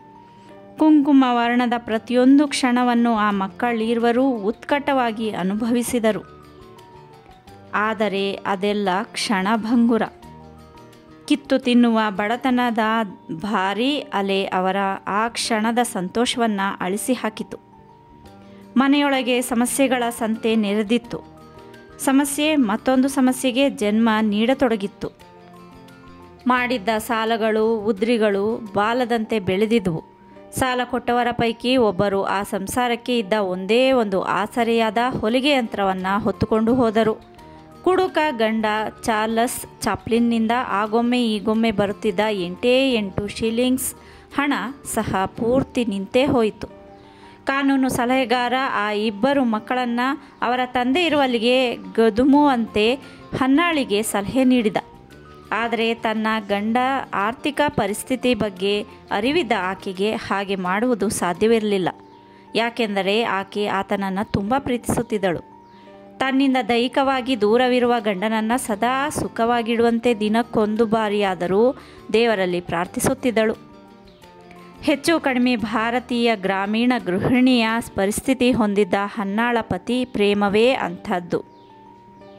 ಭೀಕರ ದಾರಿದ್ರ್ಯ ತುಂಬಿ ತುಳುಕುತ್ತಿರುವ ಮನೆಯಲ್ಲಿ ಮಕ್ಕಳಿಗೆ 2 ಹೊತ್ತು ಕೂಳು ಜೋಡಿಸುವುದು ತನ್ನಿಂದ ಅಸಾಧ್ಯವೆಂದು ಮನಗಂಡಳು ಹನ್ನ. ಎಷ್ಟೋ ಹೊತ್ತು ಯೋಚಿಸಿದ ನಂತರ ಆಕೆಗೆ ಒಂದೇ ಒಂದು ಪರಿಹಾರ ಮಾರ್ಗ ಗೋಚರಿಸಿತು. ಅದೊಂದು ನರಕ ಸದೃಶವಾದ ಪರಿಹಾರೋಪಾಯ. ಆದರೆ ಅದು ಅನಿವಾರ್ಯ. ಮನೆಯ ಕಡು ಬಡತನದ ಉಸಿರುಗಟ್ಟುವ ವಾತಾವರಣದಲ್ಲಿ ಮೂವರು ಒಟ್ಟಿಗೆ ಬದುಕುವುದು ಒಂದೇ, ಒಟ್ಟಿಗೆ ಕಂತು ಕಂತಾಗಿ ಸಾಯುವುದೂ ಒಂದೇ. ಆದ್ದರಿಂದ ಮೂವರ ಪೈಕಿ ಇಬ್ಬರು ಬೇರ್ಪಡಬೇಕು. ಅಂದರೆ ಮಕ್ಕಳಿರುವರನ್ನು ಲ್ಯಾಂಬೆತ್ನ ಅನಾಥಾಲಯಕ್ಕೆ ಸೇರಿಸಬೇಕು. ವಿಕ್ಟೋರಿಯನ್ ಕಾಲದ ಅನಾಥಾಲಯಗಳೆಂದರೆ ನರಕದ ಮಾದರಿಗಳೆಂದೇ ಅರ್ಥ. ಅಲ್ಲಿಗೆ ಸೇರಿಸಲ್ಪಡುತ್ತಿದ್ದ ಸಾವಿರ ಸಂಖ್ಯೆಯ ಮಕ್ಕಳೆಲ್ಲರೂ ಬದುಕುವ ಅವಕಾಶಗಳಿಂದ ವಂಚಿತರಾದವರೇ. ಹನ್ನ ಅನಾಥಾಲಯಕ್ಕೆ ತಮ್ಮೀರ್ವರನ್ನು ಸೇರಿಸಬೇಕೆಂದಿರುವ ವಿಷಯವನ್ನು ಹೇಳುತ್ತಲೇ ಅವರಿಬ್ಬರಿಗೆ ತುಂಬ ಖುಷಿಯಾಯಿತು. ಅದೊಂದು ರೀತಿಯ ಸಾಹಸ ಪ್ರದರ್ಶಿಸುವ ಪ್ರವೇಶ ಇರಬಹುದು ಎಂದುಕೊಂಡರು. ಇಕ್ಕಟ್ಟಾದ ಮನೆಯಲ್ಲಿ ಉಪವಾಸ ವನವಾಸ ಅನುಭವಿಸುವುದಕ್ಕಿಂತ ವರ್ಕ್ ಹೌಸಿಗೆ ಸೇರುವುದೇ ಮೇಲೆಂದುಕೊಂಡರು. ಪಾಪ, ಅವರಿಗೇನು ಗೊತ್ತು ಅದೊಂದು ನರಕ ಸದೃಶವಾದ ಜಾಗ ಅಂತ. ವರ್ಕ್ಶಾಪ್ನ ಗೇಟ್ ದಾಟುವವರೆಗೆ ಅದೇ ಭಾವನೆ ಇತ್ತು ಅವರಿಗೆ. ಅದನ್ನು ದಾಟುತ್ತಲೇ ಅಲ್ಲಿನ ವಾತಾವರಣ ನೋಡಿ ಹತಾಶರಾದರು, ದಿಗ್ಭ್ರಮೆಗೊಂಡರು.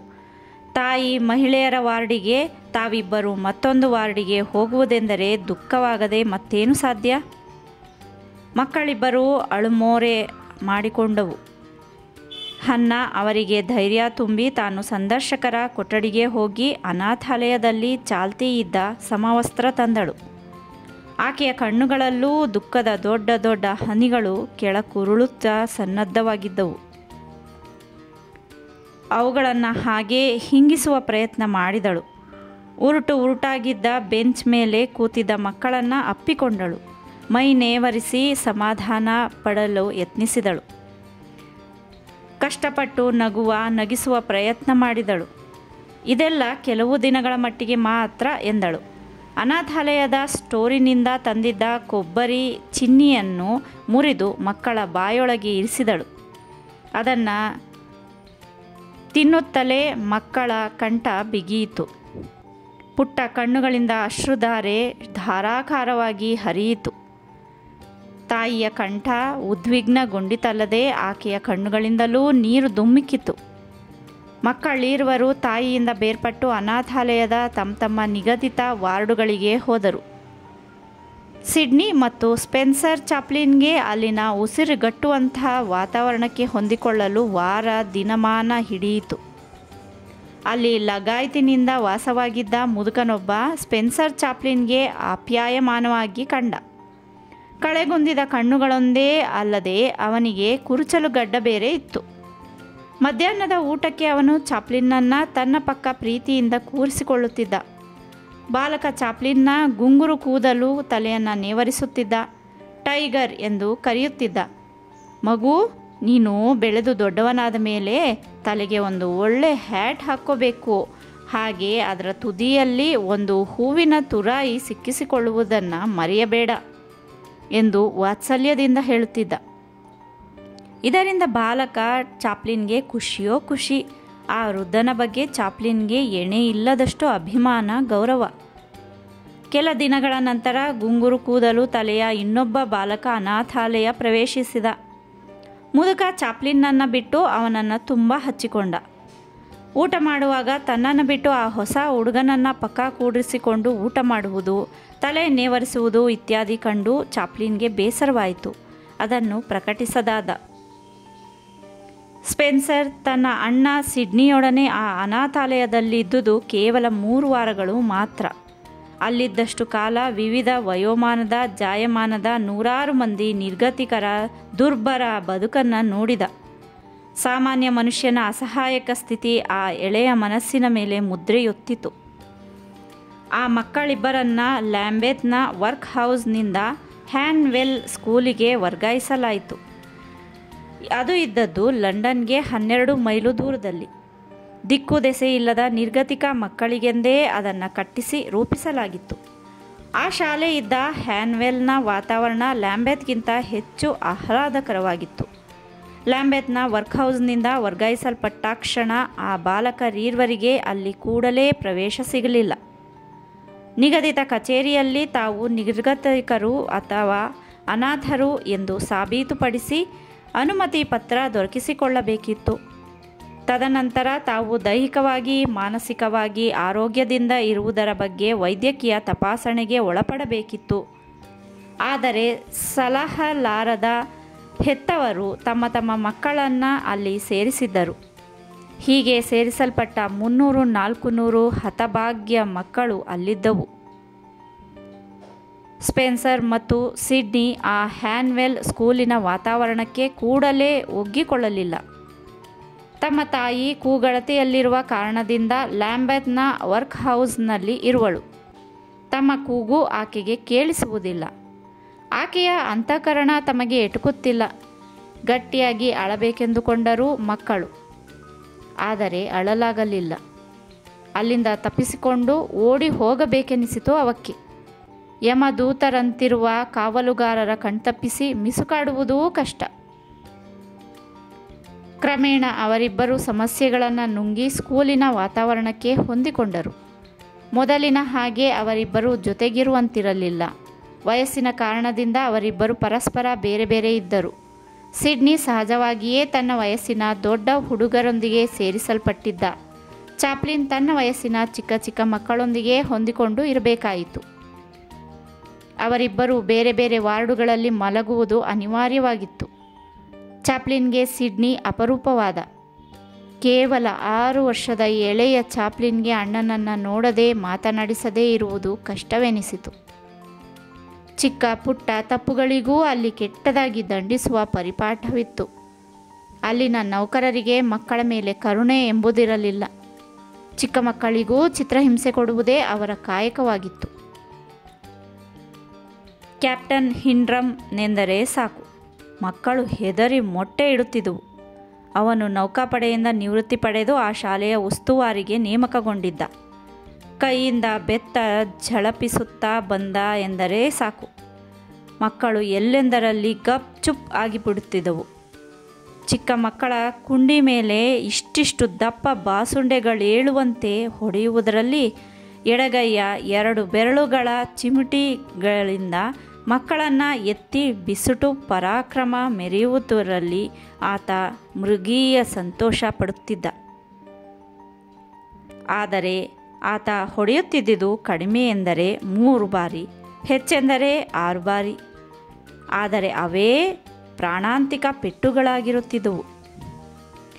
ಒಮ್ಮೆ ಭೀಕರವಾಗಿ ಮೌನದಿಂದ ಇರುತ್ತಿದ್ದ ಅವನು ಇನ್ನೊಮ್ಮೆ ಇಡೀ ಶಾಲೆ ಗಡಗಡ ನಡುಗುವಂತೆ ಘರ್ಜಿಸುತ್ತಿದ್ದ. ಆತನಿಂದ ಒದೆ ತಿಂದ ಎಷ್ಟೋ ಮಕ್ಕಳು ಕೂಡಲೇ ಆಸ್ಪತ್ರೆ ಸೇರಿ ಚಿಕಿತ್ಸೆ ಪಡೆಯುತ್ತಿದ್ದವು. ಇದನ್ನೆಲ್ಲ ಅರ್ಥ ಮಾಡಿಕೊಂಡು ಚಾಪ್ಲಿನ್ ತನ್ನ ಪಾಡಿಗೆ ತಾನು ಎಂಬ ಜಾಗ್ರತೆಯಿಂದ ಇರುತ್ತಿದ್ದ. ಒಂದು ದಿನ ಯಾರೋ ಕಿಡಿಗೇಡಿಗಳು ಕಕ್ಕಸು ಕೋಣೆಗೆ ಬೆಂಕಿ ಹಚ್ಚಿದ ಘಟನೆ ನಡೆಯಿತು. ಅದು ಗುರುತರವಾದ ಅಪರಾಧವೆಂದೇ ಆಡಳಿತ ವರ್ಗ ತೀರ್ಮಾನಿಸಿತು. ಮಕ್ಕಳು ಆಡುತ್ತಿದ್ದ ಮೈದಾನಕ್ಕೆ ಹಿನ್ರಮ್ ಬಂದ ಕೂಡಲೇ ಮಕ್ಕಳೆಲ್ಲ ಸಾಲು ಸಾಲಾಗಿ ಉಸಿರು ಬಿಗಿ ಹಿಡಿದು ಶಿಲಾ ವಿಗ್ರಹಗಳಂತೆ ನಿಂತರು. ಅವರ ಪೈಕಿ ಬಾಲಕ ಚಾಪ್ಲಿನ್ ಸಹ ಇಲ್ಲದೇ ಇರಲಿಲ್ಲ. ಹಿನ್ರಮ್ ಧ್ವನಿವರ್ಧಕ ಮೂಲಕ ಚಾಪ್ಲಿನ್ನ ಹೆಸರನ್ನು ಪ್ರಕಟಿಸಿದ. ಇದನ್ನು ಕೇಳಿದೊಡನೆ ಚಾಪ್ಲಿನ್ ಶಿಕ್ಷೆ ಅನುಭವಿಸಲು ಸಿದ್ಧನಾಗಿರಬೇಕಾಯಿತು. ಕಾರಣ ಕೇಳಿದ್ದಕ್ಕೆ ಹೆಡ್ ಮಾಸ್ಟರ್ ಕಕ್ಕಸಿನ ಕೋಣೆಗೆ ಬೆಂಕಿ ಹಚ್ಚಿದ ಅಪರಾಧವನ್ನು ಚಾಪ್ಲಿನ್ ಮೇಲೆ ಹೊರಿಸಿದ. ಪೇಪರ್ ತುಂಡುಗಳನ್ನು ಹಿಡಿದುಕೊಂಡು ಕಕ್ಕಸಿಗೆ ಹೋಗುವ ಕೆಲವು ಕ್ಷಣ ಹಿಂದೆಯಷ್ಟೇ ಅದರೊಳಗೆ ಯಾರೋ ಕಿಡಿಗೇಡಿಗಳು ಬೆಂಕಿ ಹಚ್ಚಿದ್ದರು. ನೀನೇ ಬೆಂಕಿ ಹಚ್ಚಿದ್ದು ಹೌದೋ ಅಲ್ವೋ? ಮರ್ಯಾದೆಯಿಂದ ಒಪ್ಕೋ, ಇಲ್ಲಾಂದರೆ ಇನ್ನೂ ಹೆಚ್ಚು ಒದೆ ತಿನ್ನಬೇಕಾಗುತ್ತದೆ ಎಂದು ಹೆಡ್ ಮಾಸ್ಟರ್ ಬೆದರಿಸಿದ. ಮಾಡದ ತಪ್ಪನ್ನು ಒಪ್ಪಿಕೊಳ್ಳುವುದೆಂದರೆ ಹೇಗೆ ಸಾಧ್ಯ? ಚಾಪ್ಲಿನ್ ದಿಟ್ಟತನದಿಂದ ಆಪಾದನೆಯನ್ನು ನಿರಾಕರಿಸಿದ. ಇದರಿಂದ ಪಿತ್ತ ಕೆರಳಿ ಅವನನ್ನು ಡೆಸ್ಕ್ ಮೇಲೆ ನಿಲ್ಲಿಸಿ ತಪ್ಪು ಒಪ್ಕೋ ಎಂದು ಒತ್ತಾಯಿಸಿದ. ಆದರೆ ಮಾಡದ ತಪ್ಪನ್ನು ಒಪ್ಪಿಕೊಳ್ಳುವುದು ಆ ಬಾಲಕನ ಜಾಯಮಾನವಾಗಿರಲಿಲ್ಲ. ಹೆಡ್ ಮಾಸ್ಟರ್ ಹಿಂಗಾಲುಗಳ ಮೇಲೆ ಬೆತ್ತದಿಂದ ಅಪ್ಪಳಿಸಿದ. ಅಂಥ ಏಟುಗಳನ್ನು ತಾನು ತಿಂದದ್ದು ಅದೇ ಮೊದಲು. ಕಾಲುಗಳು ಮುರಿದು ಬಿಟ್ಟವು ಎನ್ನುವಂಥ ನೋವು ನರನಾಡಿ ವ್ಯಾಪಿಸಿತು. ಆದರೆ ಚಾಪ್ಲಿನ್ ತುಟಿ ಕಚ್ಚಿ ಹಿಂಸೆ ಸಹಿಸಿಕೊಂಡನೇ ಹೊರತು ಅಳಲಿಲ್ಲ. ಅಡುಗೆ ವಿಭಾಗದಲ್ಲಿ ಕೆಲಸ ಮಾಡುತ್ತಿದ್ದ ಸಿಡ್ನಿಗೆ ಪ್ರಕರಣ ಕೂಡಲೇ ಗೊತ್ತಾಗಲಿಲ್ಲ. ವ್ಯಾಯಾಮ ಮಾಡುತ್ತಿರುವಾಗ ಯಾರೋ ಘಟನೆ ವಿವರಿಸಿದೊಡನೆ ಓಡಿ ಬಂದು ತಮ್ಮನಿಗೆ ಬಿದ್ದಿರುವ ಏಟುಗಳನ್ನು ನೋಡಿದೊಡನೆ ದುಃಖದ ಕಟ್ಟೆಯೊಡೆಯಿತು. ಬಗೆ ಬಗೆಯಾಗಿ ಸಾಂತ್ವನ ಹೇಳಿದ. ಅವನನ್ನು ಮೂಲೆಗೆ ಕರೆದೊಯ್ದು ದಪ್ಪಗೆ ಬೆಣ್ಣೆ ಮೆತ್ತಿದ್ದ ಬ್ರೆಡ್ ತಿನ್ನಲು ಕೊಟ್ಟ. ಅಷ್ಟೊಂದು ಬೆಣ್ಣೆ ಹಚ್ಚಿದ್ದ ಬ್ರೆಡ್ಡನ್ನು ಚಾಪ್ಲಿನ್ ತಿನ್ನದೆ ಎಷ್ಟೋ ದಿನಗಳಾಗಿದ್ದವು. ಆ ಕ್ಷಣ ಅವನು ಹಸಿದು ಕಂಗಾಲಾಗಿದ್ದ ಗೆಳೆಯನೋರ್ವನನ್ನು ನೆನಪಿಸಿಕೊಂಡ. ಅವನೊಂದಿಗೆ ಹಂಚಿಕೊಂಡು ತಿನ್ನಲೆಂದು ನಿಕ್ಕರಿನ ಜೇಬಿನಲ್ಲಿ ಬಚ್ಚಿಟ್ಟುಕೊಂಡ.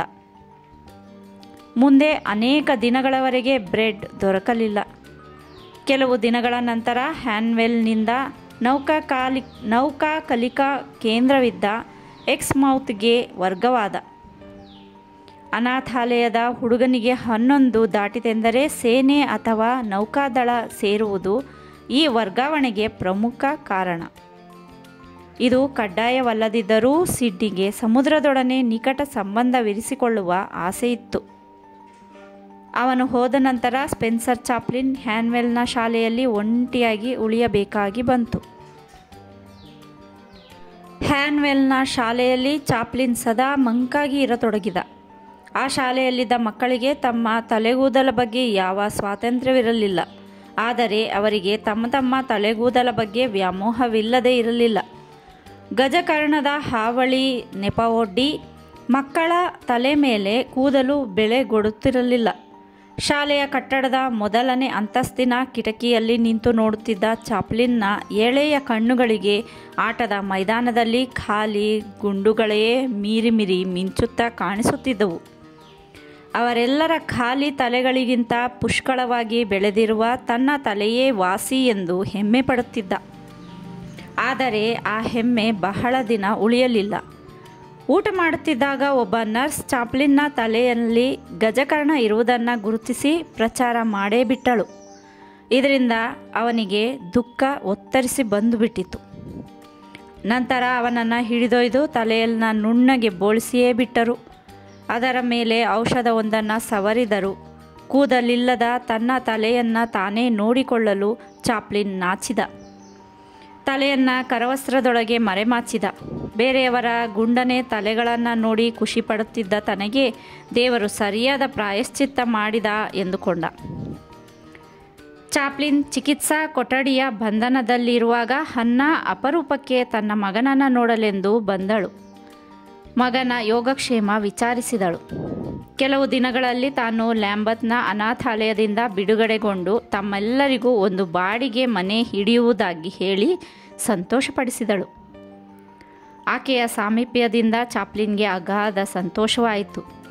ಆದರೆ ಕರವಸ್ತ್ರದೊಳಗೆ ಮರೆಮಾಚಿರುವ ಬೋಳು ತಲೆಯನ್ನು ತೋರಿಸಲು ಅಷ್ಟೇ ನಾಚಿಕೆಯಾಯಿತು.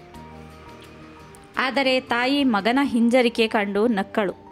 ತಲೆಯನ್ನು ಪ್ರೀತಿಯಿಂದ ನೇವರಿಸಿದಳು, ಅಪ್ಪಿಕೊಂಡಳು, ಮುದ್ದಿಸಿದಳು. ಮುಂದೆ ಕೆಲವು ದಿನಗಳಲ್ಲಿ ಹನ್ನಾ ಕೆನ್ನಿಂಗ್ಟನ್ ಪಾರ್ಕ್ ಹಿಂಭಾಗದಲ್ಲಿ ಒಂದು ಪುಟ್ಟ ಮನೆಯನ್ನು ಬಾಡಿಗೆ ಪಡೆದಳು. ಆಕೆಯ ಸಲಹೆಯಂತೆ ಸಿಡ್ನಿ ಎಕ್ಸ್ಮೌತ್ ಬಿಟ್ಟು ಬಂದ. ಹಾಗೆಯೇ ಚಾಪ್ಲಿನ್ ಹ್ಯಾನ್ವೆಲ್ ಶಾಲೆಯಿಂದ ಬಂದ. ಮಕ್ಕಳಿಬ್ಬರನ್ನ ಸಲಹುವೆನೆಂಬ ಆತ್ಮವಿಶ್ವಾಸ ಆಕೆಗೆ ಇತ್ತು. ರಂಗಭೂಮಿ ಮತ್ತೆ ಆಕೆಯನ್ನು ಪ್ರೀತಿಯಿಂದ ಆಮಂತ್ರಿಸಲು ಸಿದ್ಧವಿರಲಿಲ್ಲ. ಬೇರೆ ಯಾವುದೇ ಉದ್ಯೋಗ ದೊರಕುವುದು ಅಷ್ಟು ಸುಲಭವಿರಲಿಲ್ಲ. ತಾಪತ್ರಯಗಳಿಂದ ಆ ಕುಟುಂಬ ತತ್ತರಿಸತೊಡಗಿತು. ಆ ಅವಧಿಯಲ್ಲಿ ನಿವಾಸ ಮನೆಯಿಂದ ಮನೆಗೆ ಬದಲಾಯಿತು. ಬೇರೊಂದು ಅನಾಥಾಶ್ರಮವನ್ನು ಅರಸಿಕೊಂಡು ಹೊರಡುವುದು ಅನಿವಾರ್ಯವಾಯಿತು. ಅವರು ಸೇರಿದ ನಾರ್ವುಡ್ ಅನಾಥಾಶ್ರಮ ಹ್ಯಾನ್ವೆಲ್ಗಿಂತ ಭಿನ್ನವೇನೂ ಆಗಿರಲಿಲ್ಲ. ಅದರ ಸುತ್ತ ಎತ್ತರದ ಮರಗಳಿದ್ದರೂ ವಾತಾವರಣ ಆಹ್ಲಾದಕರವಾಗಿರಲಿಲ್ಲ. ಫುಟ್ಬಾಲ್ ಆಡುತ್ತಿದ್ದ ಸಿಡ್ನಿಯನ್ನು ಕರೆದು ನರ್ಸ್ ಮಾನಸಿಕವಾಗಿ ಅಸ್ತವ್ಯಸ್ತಗಳಾಗಿರುವ ಹನ್ನಾಳನ್ನು ಕೆನ್ ಹಿಲ್ ಹುಚ್ಚಾಸ್ಪತ್ರೆಗೆ ಸೇರಿಸಲಾಗಿದೆ ಎಂದು ಹೇಳಿದಳು. ಆ ಸುದ್ದಿ ಕಿವಿಗೆ ಬೀಳುತ್ತಲೇ ಸಿಡ್ನಿಗೆ ದಿಕ್ಕೇ ತೋಚಲಿಲ್ಲ. ಮತ್ತೆ ಚೇತರಿಸಿಕೊಂಡ ಅವನು ಯಾವುದೇ ಪ್ರತಿಕ್ರಿಯೆ ತೋರಲಿಲ್ಲ. ಫುಟ್ಬಾಲ್ ಆಟವನ್ನು ಅವನು ಮುಂದುವರೆಸಿದ. ಆಟ ಮುಗಿದ ನಂತರ ನೆಲಕ್ಕೆ ಕುಸಿದು ಮೊಣಕಾಲು ಚಿಪ್ಪಿನಲ್ಲಿ ಮುಖ ಹುದುಗಿಸಿಕೊಂಡು ಮನದಣಿಯೇ ಅತ್ತ. ಸಿಡ್ನಿ ಹೇಳಿದ್ದನ್ನು ಕೇಳಿದ ಚಾಪ್ಲಿನ್ಗೆ ನಂಬಲಿಕ್ಕಾಗಲಿಲ್ಲ. ದುಃಖದೊಂದಿಗೆ ನಿರಾಸೆ ಆವರಿಸಿದರೂ ಅದನ್ನು ತೀಕ್ಷ್ಣವಾಗಿ ಪ್ರಕಟಿಸಲಿಲ್ಲ. ಕೋಮಲ ಹೃದಯದ ಮತ್ತು ಸದಾ ಉಲ್ಲಾಸದಿಂದ ಬದುಕುವ ತಮ್ಮ ತಾಯಿ ಮಾನಸಿಕವಾಗಿ ಅಸ್ವಸ್ಥಳಾಗುವುದೆಂದರೇನು? ವಾರೊಪ್ಪತ್ತಿನಲ್ಲಿ ಕೋರ್ಟ್ನಿಂದ ಅವರಿಗೊಂದು ಪತ್ರ ಬಂತು. ಮಕ್ಕಳಿಬ್ಬರ ಪಾಲನೆ ಪೋಷಣೆಯ ಹೊಣೆಯನ್ನು ಚಾರ್ಲಸ್ ಚಾಪ್ಲಿನ್ಗೆ ಕೋರ್ಟ್ ಒಪ್ಪಿಸಿತ್ತು. ತಂದೆಯೊಂದಿಗೆ ವಾಸಿಸುವ ಸಂತೋಷಕ್ಕಿಂತ ಮಿಗಿಲಾದುದೇನಿದೆ? ತನ್ನ ತಂದೆಯ ಪರಿಚಯ ಸ್ಪೆನ್ಸರ್ ಚಾಪ್ಲಿನ್ಗೆ ಅಷ್ಟಾಗಿ ಇರಲಿಲ್ಲ. ತಂದೆ ಚಾರ್ಲಸ್ ಚಾಪ್ಲಿನ್ ತನ್ನ ದ್ವಿತೀಯ ಪತ್ನಿಯೊಂದಿಗೆ ಅದೇ ಕೆನ್ನಿಂಗ್ಟನ್ ರಸ್ತೆಯಲ್ಲಿ ಅಡ್ಡಾಡುವುದನ್ನು ತಾನು ಒಂದೆರಡು ಬಾರಿ ನೋಡಿದ್ದ. ದೂರದಿಂದಲೇ ಚಾರ್ಲಸ್ ತನ್ನ ಮಗ ಸ್ಪೆನ್ಸರ್ಗೆ ಕೈ ಸನ್ನೆ ಬಾಯಿ ಸನ್ನೆ ಮಾಡುತ್ತಿದ್ದುದುಂಟು. ಆದರೆ ಮಾತನಾಡಿಸುವ ಗೋಜಿಗೆ ಹೋಗಿರಲಿಲ್ಲ. ಒಂದು ಸಾರಿ ಮಾತ್ರ ತನ್ನ ಹೆಂಡತಿ ಲೂಸಿಗೆ ಪರಿಚಯಿಸಿ ಪುಟ್ಟ ಚಾಪ್ಲಿನ್ ಕೈಗೆ ಚಿಲ್ಲರೆಯನ್ನು ಅರ್ಧ ಕ್ರೌನ್ ಇರಿಸಿದ್ದುದು ಉಂಟು. ಆ ಗಡಿಬಿಡಿಯಲ್ಲಿ ಚಾಪ್ಲಿನ್ ಮನೆಗೆ ಓಡಿ ಬಂದು ತಾಯಿಗೆ ವಿವರಿಸಿದ್ದ. ಅದೆಷ್ಟೇ ನೆನಪು ತಂದೆಗೆ ಸಂಬಂಧಿಸಿದಂತೆ ಅವನಿಗೆ. ಈಗ ಆತನೊಂದಿಗೆ ಸಿಡ್ನಿ ಮತ್ತು ಸ್ಪೆನ್ಸರನನ್ನು ವ್ಯಾನಿನಲ್ಲಿ ಕೂಡ್ರಿಸಿಕೊಂಡು ಕನ್ನಿಂಗ್ಟನ್ ರಸ್ತೆಯಲ್ಲಿ 287ನೇ ನಂಬರಿನ ಮನೆಗೆ ತಂದುಬಿಟ್ಟರು. ಮಲತಾಯಿ ಲೂಸಿ ಬೇಸರದಿಂದಲೇ ಬಾಗಿಲು ತೆರೆದು ಅವರನ್ನು ಬರಮಾಡಿಕೊಂಡಳು. ಮನೆಯಲ್ಲಿ ಆಡುತ್ತಿದ್ದ ಮಗು ಆಕೆಯ ಮಗನಿರಬಹುದು. ಚಾರ್ಲಸ್ ಮಾತ್ರ ಮನೆಯಲ್ಲಿ ಇರಲಿಲ್ಲ. ಮಕ್ಕಳು ತಾವು ಹೊಂದಿಕೊಳ್ಳಬೇಕಿರುವ ಮನೆಯ ಒಳಗೆಲ್ಲ ಕಣ್ಣಾಡಿಸಿದವು. ದೊಡ್ಡ ಕಿಟಕಿಗಳಿದ್ದ ವರಾಂಡ ಹೊರತುಪಡಿಸಿದರೆ ಹಿಂದಿನ ಕೋಣೆ ಕಿರಿದಾಗಿತ್ತು. ಒಟ್ಟಿನಲ್ಲಿ ಮಲತಾಯಿ ಲೂಸಿಯಷ್ಟೇ ಮನೆ ಕೂಡ ನಿರುತ್ಸಾಹದಾಯಕವಾಗಿತ್ತು. ಹಿಂದಿನ ರೂಮಿನಲ್ಲಿ ಲೂಸಿ ಅವರಿಬ್ಬರೂ ಮಲಗಲಿಕ್ಕೆ ಏರ್ಪಾಡು ಮಾಡಿದಳು. ಆ ಚಿಕ್ಕ ರೂಮಿನಲ್ಲಿ ತಾವಿಬ್ಬರು ಮಲಗುವುದು ಅಸಾಧ್ಯವೆನಿಸಿತು. ವರಾಂಡದಲ್ಲಿರುವ ಸೋಫಾದ ಮೇಲೆ ತಾನು ಮಲಗುವುದಾಗಿ ಸಿಡ್ನಿ ಕೇಳಿದ್ದಕ್ಕೆ ಆಕೆ ಎಲ್ಲಾದರೂ ಮಲಗು ಎಂದು ಸಿಡುಕಿದಳು. ಇಂಥದ್ದನ್ನೆಲ್ಲ ಮೊದಲೇ ನಿರೀಕ್ಷಿಸಿದ್ದ ಅಣ್ಣ ತಮ್ಮಂದಿರಿಗೆ ಏನೂ ಅನ್ನಿಸಲಿಲ್ಲ. ಆಕೆ ಊಟಕ್ಕೆ ಬಡಿಸಿದ್ದು ಅಷ್ಟೇ ಬೇಸರದ ಸಂಗತಿಯಾಗಿತ್ತು. ಡೈನಿಂಗ್ ಟೇಬಲ್ ಮೇಲೆ ಕೆಲವು ಚೂರು ಬ್ರೆಡ್ಡೋ ಕೆಲವು ಮಾಂಸದ ತುಂಡುಗಳನ್ನು ಇರಿಸಿದಳೇ ಹೊರತು ಕೈ ಮುಟ್ಟಿ ಬಡಿಸಲಿಲ್ಲ. ರಾತ್ರಿ ತುಂಬ ತಡವಾಗಿ ಆಗಮಿಸಿದ ತಂದೆ ಚಾರ್ಲಸ್ ಮಕ್ಕಳಿಬ್ಬರನ್ನು ಪ್ರೀತಿಯಿಂದ ಮಾತನಾಡಿಸಿದ. ಜೊತೆಯಲ್ಲಿ ಕೂಡಿಸಿಕೊಂಡು ಊಟ ಮಾಡಿದ ಮತ್ತು ಮಾಡಿಸಿದ. ಲೂಸಿ ಸಿಡ್ನಿ ಬಗ್ಗೆ ಚಾಡಿ ಮಾತು ಆರಂಭಿಸಿದಳು. ಆದರೆ ಆತ ತನ್ನ ಹೆಂಡತಿಯ ಮಾತನ್ನು ಕಿವಿ ಮೇಲೆ ಹಾಕಿಕೊಳ್ಳಲಿಲ್ಲ. ನಂತರ ಆಕೆ ಮದ್ಯಪಾನ ಮಾಡುತ್ತಿದ್ದಂತೆ ಸ್ಪೆನ್ಸರ್ಗೆ ನಡುಕ ಆರಂಭವಾಯಿತು. ತನಗಿಂತ 4 ವರ್ಷ ಕಿರಿಯನಾದ ಮಲತಮ್ಮನೊಂದಿಗೆ ಸ್ಪೆನ್ಸರ್ ಹೊಂದಿಕೊಂಡ. ಆ ಮನೆಯ ವಾತಾವರಣಕ್ಕೆ ಸಿಡ್ನಿ ಮತ್ತು ಸ್ಪೆನ್ಸರ್ ಹೊಂದಿಕೊಳ್ಳುವುದು ಅನಿವಾರ್ಯವಾಗಿತ್ತು. ಎಷ್ಟಿದ್ದರೂ ಲ್ಯಾಂಬತ್ನ, ಹ್ಯಾನ್ವೆಲ್ನ, ನಾರ್ಹುಡ್ನಂಥ ರೌರವ ಅನಾಥಾಶ್ರಮಗಳಲ್ಲಿದ್ದು ಬಂದ ಅವರಿಬ್ಬರಿಗೆ ಆ ಮನೆ ವಾತಾವರಣಕ್ಕೆ ಹೊಂದಿಕೊಳ್ಳುವುದು ಒಂದು ಸಮಸ್ಯೆಯಾಗಲಿಲ್ಲ. ಲೂಸಿ ಆ ಅಣ್ಣ ತಮ್ಮಂದಿರನ್ನು ಕೆನ್ನಿಂಗ್ಟನ್ ರಸ್ತೆಯಲ್ಲಿದ್ದ ಸ್ಕೂಲಿಗೆ ಸೇರಿಸಿದಳು. ಸಿಡ್ನಿ ಬಿಡುವಿನ ವೇಳೆಯಲ್ಲಿ ಚಿಕ್ಕ ಪುಟ್ಟ ಕೆಲಸಗಳನ್ನು ಮಾಡುತ್ತಿದ್ದ. ಸ್ಪೆನ್ಸರ್ ಸಹ ಬಿಡುವಿನ ಸಮಯದಲ್ಲಿ ಕಸಗುಡಿಸುವುದು, ಬಂಡೆ ತೊಳೆಯುವುದು, ಊಟೋಪಕರಣ ಪೀಠೋಪಕರಣಗಳನ್ನು ಒರೆಸಿಡುವಂತಹ ಕೆಲಸಗಳನ್ನು ಮಾಡುತ್ತಿದ್ದ. ಆದರೆ ಲೂಸಿ ಸ್ಪೆನ್ಸರ್ ಬಗ್ಗೆ ತೋರಿಸುತ್ತಿದ್ದ ಪ್ರೀತಿಯನ್ನು ಸಿಡ್ನಿ ಮೇಲೆ ತೋರಿಸುತ್ತಿರಲಿಲ್ಲ. ತನ್ನ ಗಂಡನ ಮಗನಲ್ಲವೆಂಬುದೇ ಆಕೆಯ ಅಸಡ್ಡೆಗೆ ಕಾರಣವಾಗಿತ್ತು. ಆದ್ದರಿಂದ ಸಿಡ್ನಿಗೂ ಲೂಸಿಗೂ ನಡುವೆ ಚಿಕ್ಕ ಪುಟ್ಟ ಕಾರಣಗಳಿಗೆ ಜಗಳ ನಡೆಯುತ್ತಿತ್ತು. ಅದರಿಂದ ಚಾಪ್ಲಿನ್ಗೆ ದುಃಖವಾಗುತ್ತಿತ್ತು. ರಾತ್ರಿ ಸುಮಾರು ಹೊತ್ತಿನವರೆಗೆ ಕಿಟಕಿಯಲ್ಲಿ ಕೂತಿದ್ದು ಅಕ್ಕಪಕ್ಕದ ಮನೆಗಳಿಂದ ಕೇಳಿಬರುತ್ತಿದ್ದ ಸಂಗೀತ ಕೇಳುತ್ತಾ ದುಃಖ ಮರೆಯುತ್ತಿದ್ದ. ಒಂದು ದಿನ ತಡವಾಗಿ ಬಂದ ಸಿಡ್ನಿಗೂ ಲೂಸಿಗೂ ಜಗಳ ಆರಂಭವಾಗಿ ಕ್ರಮೇಣ ಪರಾಕಾಷ್ಠೆ ಮುಟ್ಟಿತು. ಅವನ ಕೈಯಲ್ಲಿ ಹರಿತವಾದ ಚಾಕು ಇತ್ತು. ಲೂಸಿ ಹತ್ತಿರ ಬಂದದ್ದೇ ಆದರೆ ಕೊಲೆ ಮಾಡುವುದಾಗಿ ಬೆದರಿಕೆ ಹಾಕಿದ. ಅದರಿಂದ ಹೆದರಿದ ಲೂಸಿ ತಲೆ ಕೆಟ್ಟವಳಂತೆ ವರ್ತಿಸಿದಳು. ತಮ್ಮ ತಂದೆ ಬಂದ ನಂತರ ಇದು ಬೇರೆ ಬೇರೆ ಬಣ್ಣ ಪಡೆಯಬಹುದೆಂದು ಸ್ಪೆನ್ಸರ್ ಊಹಿಸಿದ್ದು ಸುಳ್ಳಾಯಿತು. ಸಿಡ್ನಿ ಚಾರ್ಲ್ಸ್ನನ್ನು ರೇಗಿಸಲು ಪ್ರಯತ್ನಿಸಿದನಾದರೂ ಆತ ರೇಗಿ ಚೀರಾಡಲಿಲ್ಲ. ಆತ ತನ್ನ ಹೆಂಡತಿಯ ದೊಡ್ಡ ಬಾಯಿಗೆ ಹೆದರುತ್ತಿದ್ದ. ಅಕ್ಕಿ ಮೇಲೆ ಪ್ರೀತಿ, ನೆಂಟರ ಮೇಲೆ ಇಷ್ಟ ಎನ್ನುವಂತಾಗಿತ್ತು ಆತನ ಪರಿಸ್ಥಿತಿ. ಚಾರ್ಲ್ಸ್ ಮೈದಾನದಲ್ಲಿ ಲಘು ವ್ಯಾಯಾಮ ನಡೆಸುತ್ತಿದ್ದ ಸಮಯದಲ್ಲಿ ಲೂಸಿಗೆ ಒಂದು ಪತ್ರ ಬಂತು. ಅದರಲ್ಲಿ ಹನ್ನಾ ಹುಚ್ಚಾಸ್ಪತ್ರೆಯಿಂದ ಬಿಡುಗಡೆ ಹೊಂದಿರುವ ಸುದ್ದಿ ಇತ್ತು. ಒಂದೆರಡು ದಿನಗಳ ನಂತರ ಹನ್ನಾಳೆ ಮಕ್ಕಳನ್ನು ಹುಡುಕಿಕೊಂಡು ಬಂದಳು. ಅಂಗಳದಲ್ಲಿ ನಿಂತು ಬೇರೊಬ್ಬ ಮಹಿಳೆಯಿಂದ ಹೇಳಿ ಕಳಿಸಿದಳು. ಮಹಡಿಯ ಮೇಲಿದ್ದ ಮಕ್ಕಳು ಸುದ್ದಿ ತಿಳಿಯುತ್ತಲೇ ಓಡಿ ಬಂದವು. ತಾಯಿ ಮಕ್ಕಳನ್ನು ಅಪ್ಪಿಕೊಂಡು ಪ್ರೀತಿಯಿಂದ ಚುಂಬಿಸಿದಳು. ಲೂಸಿ ಹನ್ನಾಳನ್ನು ಸೌಜನ್ಯಕ್ಕಾಗಿಯಾದರೂ ಒಳಗಡೆ ಕರೆಯಲಿಲ್ಲ. ಮಕ್ಕಳು ತಮ್ಮ ತಮ್ಮ ಸಾಮಾನುಗಳನ್ನು ಪ್ಯಾಕ್ ಮಾಡಿಕೊಂಡು ಬರುವವರೆಗೆ ಆಕೆ ಅಂಗಳದಲ್ಲಿಯೇ ಕಾಯುತ್ತಾ ನಿಂತಿದ್ದಳು. ಕೆನ್ನಿಂಗ್ಟನ್ ಕ್ರಾಸ್ ಬಳಿ ಹೆವಾರ್ಡ್ ಉಪ್ಪಿನಕಾಯಿ ಕಾರ್ಖಾನೆ ಹಿಂಭಾಗದಲ್ಲಿ ಹನ್ನಾ ವಾಸಕ್ಕೆ ಒಂದು ಕೋಣೆಯನ್ನು ಬಾಡಿಗೆ ಹಿಡಿದಿದ್ದಳು. ತಾಯಿಯ ಸಾಮೀಪ್ಯ ಮತ್ತು ವಾತ್ಸಲ್ಯದಿಂದಾಗಿ ಮಕ್ಕಳಿಗೆ ಆ ಮನೆ ಕಿರಿದೆನಿಸಲಿಲ್ಲ. ಪ್ರತಿದಿನ ಮಧ್ಯಾಹ್ನ ಕಾರ್ಖಾನೆಯಿಂದ ನುಗ್ಗಿ ಬರುತ್ತಿದ್ದ ಆಮ್ಲೀಯ ಕಿಮಟು ವಾಸನೆಯ ಕಿರುಕುಳವೊಂದನ್ನು ಬಿಟ್ಟರೆ ಹೊಸ ಮನೆ ಮಕ್ಕಳಿಗೆ ಹಿಡಿಸಿತು. ಅಲ್ಲದೆ ತಾಯಿಯೂ ಹೆಚ್ಚು ಆರೋಗ್ಯದಿಂದ ಇದ್ದಳು. ಜೊತೆಗೆ ಚಾರ್ಲ್ಸ್ ಚಾಪ್ಲಿನ್ ಕೋರ್ಟ್ ಆದೇಶಕ್ಕೆ ಅನುಗುಣವಾಗಿ ಪ್ರತಿ ವಾರ 10 ಶಿಲಿಂಗುಗಳನ್ನು ಕಳಿಸತೊಡಗಿದ.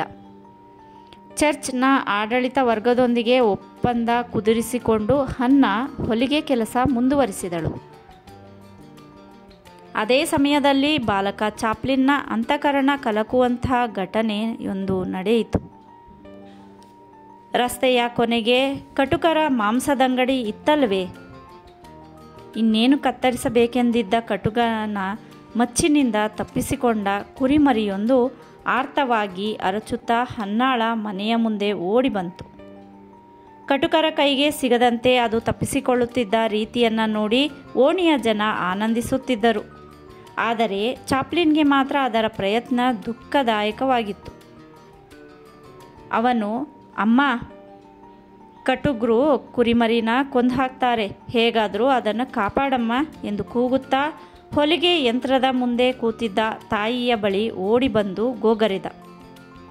ಕುರಿ ಕಾಯುವ ಕುರುಬ ಕಟುಕನಾದರೆ ಇನ್ನೊಬ್ಬರಿಗೆ ಆಹಾರವಾಗುವುದು ಕುರಿಯ ಧರ್ಮ. ಅದನ್ನು ಕಡಿದು ಮಾಂಸ ವಿಕ್ರಯಿಸುವುದು ಕಟುಕನ ಧರ್ಮ. ಹನ್ನಾ ಮಗನ ಪ್ರಾಣಿದಯೆ ಬಗ್ಗೆ ಮೆಚ್ಚಿದಳು. ತನ್ನನ್ನೇ ಕಡಿಯಲಿದ್ದಾರೆಂಬಂತೆ ಭಯದಿಂದ ವಿಹ್ವಲಗೊಂಡಿದ್ದ ಅವನಿಗೆ ಸಮಾಧಾನ ಹೇಳುವ ಪ್ರಯತ್ನ ಮಾಡಿದಳು. ಆದರೆ ಅವನ ದುಃಖವನ್ನು ಶಮನ ಮಾಡಲು ಆಗಲಿಲ್ಲ ಆಕೆಗೆ. ಅವನ ಕಣ್ಣೆದುರಿಗೆ ಕಟುಕ ಕುರಿ ಮರಿಯನ್ನು ಹಿಡಿದು ಧರಧರನೆ ಎಳೆದೊಯ್ದ. ಆ ದೃಶ್ಯದ ಪರಿಣಾಮ ಅವನ ಎಳೆ ಮನಸ್ಸಿನ ಮೇಲೆ ಅಚ್ಚಳಿಯದಂತೆ ಮೂಡಿತು. ಶಾಲೆಗೆ ಹೋಗುತ್ತಿದ್ದ ಚಾಪ್ಲಿನ್ಗೆ ಇತಿಹಾಸ, ಸಾಹಿತ್ಯ, ವಿಜ್ಞಾನದಂಥ ವಿಷಯಗಳ ಬಗ್ಗೆ ಅಪಾರ ಆಸಕ್ತಿ ಇತ್ತು. ಆದರೆ ಉಳಿದ ವಿಷಯಗಳು ಅವನಿಗೆ ತಲೆನೋವಾಗಿದ್ದವು. ಅಂಕಗಣಿತದ ಬಗೆಗಂತೂ ಅವನಿಗೆ ಆಸಕ್ತಿಯೇ ಇರಲಿಲ್ಲ. ಹನ್ನ ಮಗನ ಒದ್ದಾಟ ಗೋಳಾಟವನ್ನು ಗಮನಿಸುತ್ತಿದ್ದಳು. ಆಕೆಗೆ ತನ್ನ ಮುದ್ದು ಮಗ ಪ್ರಸಿದ್ಧ ನಟನಾಗಬೇಕೆಂಬ ಆಸೆ ಇತ್ತು. ಅದಕ್ಕಾಗಿ ಆಕೆ ಯೋಚಿಸುತ್ತಿದ್ದಳು, ಅದಕ್ಕಾಗಿ ಪ್ರಯತ್ನಿಸುತ್ತಿದ್ದಳು. ಇದಕ್ಕೆ ಪೂರಕವಾಗಿ ಶಾಲೆಯಲ್ಲಿ ಮಕ್ಕಳಿಂದ ಸಿಂಡ್ರೆಲಾ ಎಂಬ ಗೀತನಾಟಕವನ್ನು ಆಡಿಸಲು ನಿರ್ಧರಿಸಿದರು. ಇದಕ್ಕೆ ಬಾಲಕ ಚಾಪ್ಲಿನ್ನನ್ನು ಆಯ್ಕೆ ಮಾಡದೇ ಇರಲಿಲ್ಲ. ಅದೆಂದರೆ ಸಿಂಡ್ರೆಲ್ಲಾಳ ಕುರೂಪಿ ಸಹೋದರಿಯರ ಪಾತ್ರಗಳ ಪೈಕಿ ಒಂದು. ಹನ್ನ ಮಗನಿಗೆ ತಮ್ಮ ಮನೆಯಲ್ಲಿಯೇ ಆ ಪಾತ್ರದ ಔಚಿತ್ಯದ ಬಗ್ಗೆ, ಅಭಿನಯದ ಬಗ್ಗೆ ಹೇಳಿಕೊಡುತ್ತಿದ್ದಳು. ಚಾಪ್ಲಿನ್ ತುಂಬ ಶ್ರದ್ಧೆಯಿಂದ ಕಲಿಯುತ್ತಿದ್ದ.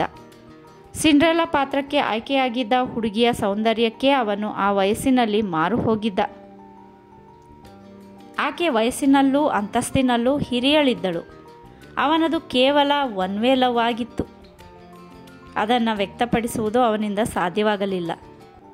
ಮುಂದೆ ಅವನು ಹೆತ್ತವರ ಸಲಹೆಯಂತೆ ತಾತ್ಕಾಲಿಕವಾಗಿ ಜಾಕ್ಸನ್ ಎಂಬಾತ ನಡೆಸುತ್ತಿದ್ದ 8 ಲ್ಯಾಂಕ್ಶೈರ್ ಲ್ಯಾಡ್ಸ್ ಎಂಬ ಕ್ಲಾಗ್ ಡ್ಯಾನ್ಸರ್ ಟ್ರೂಪ್ ಸೇರಬೇಕಾಗಿ ಬಂತು. ಮಿಸ್ಟರ್ ಜಾಕ್ಸನ್ ಎಂಬಾತ 50ರ ಆಸುಪಾಸಿನ ಮಟ್ಟದ ವ್ಯಕ್ತಿ. ಆತ ರೋಮನ್ ಕ್ಯಾಥೋಲಿಕ್ ಪಂಗಡದವನಾಗಿದ್ದ. ಆತನಿಗಾಗಲೇ 12ರಿಂದ 16 ವರ್ಷ ವಯೋಮಾನದ 3 ಮಂದಿ ಗಂಡು ಮಕ್ಕಳು ಮತ್ತು 9 ವರ್ಷ ವಯೋಮಾನದ ಮಗಳು ಇದ್ದಳು. ಅವರೆಲ್ಲರೂ ತಮ್ಮ ತಂದೆಯು ನಡೆಸುತ್ತಿದ್ದ ಕ್ಲಾಗ್ ಡ್ಯಾನ್ಸ್ ಟ್ರೂಪ್ನಲ್ಲಿ ಸಕ್ರಿಯವಾಗಿದ್ದರು. ಆದರೆ ಒಂದು ದಿನ ಆತನ ಹೆಂಡತಿ ಅಕಾಲ ಮರಣಕ್ಕೆ ಈಡಾದಳು. ಸ್ವಲ್ಪ ದಿನ ದುಃಖಿಸಿದ ಜಾಕ್ಸನ್ ಮದುವೆಯಾಗಲು ನಿರ್ಧರಿಸಿದ. ಪತ್ರಿಕೆಯೊಂದರಲ್ಲಿ ಜಾಹೀರಾತು ನೀಡಿ ಕೈ ಹಿಡಿಯುವ ಹೆಣ್ಣಿಗಾಗಿ ಅನ್ವೇಷಣೆ ನಡೆಸಿದ.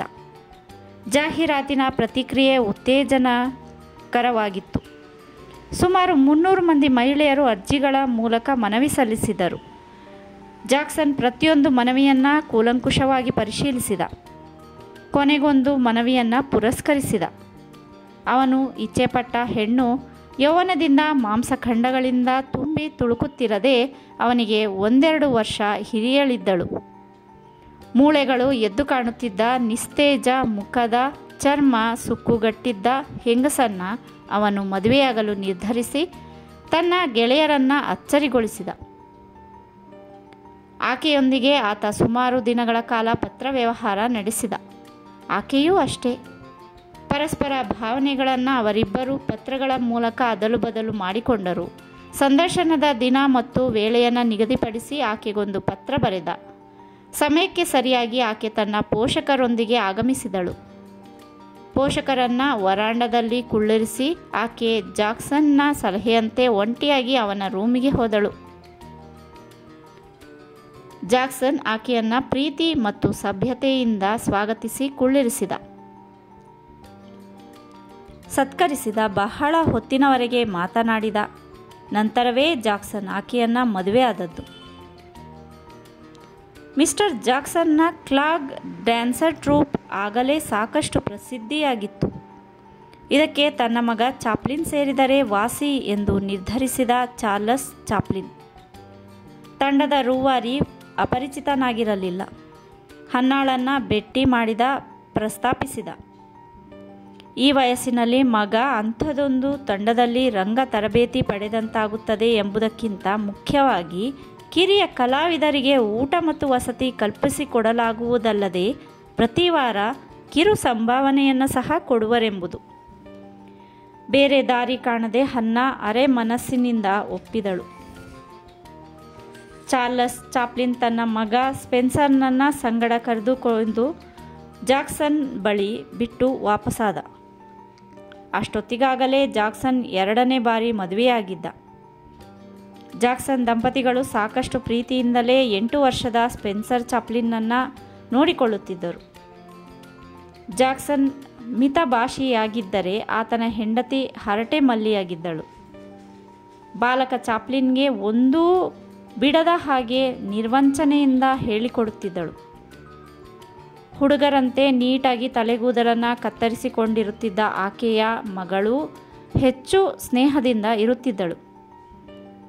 ಇಷ್ಟೆಲ್ಲ ಪ್ರೀತಿ ತೋರಿಸುತ್ತಿದ್ದ ಅವರು ಪ್ರಾಟೆಸ್ಟೆಂಟ್ ಎಂಬ ಕಾರಣಕ್ಕಾಗಿ ಚಾಪ್ಲಿನ್ನನ್ನು ತಮ್ಮ ಸಂಗಡ ಚರ್ಚ್ಗೆ ಕರೆದೊಯ್ಯುತ್ತಿರಲಿಲ್ಲ.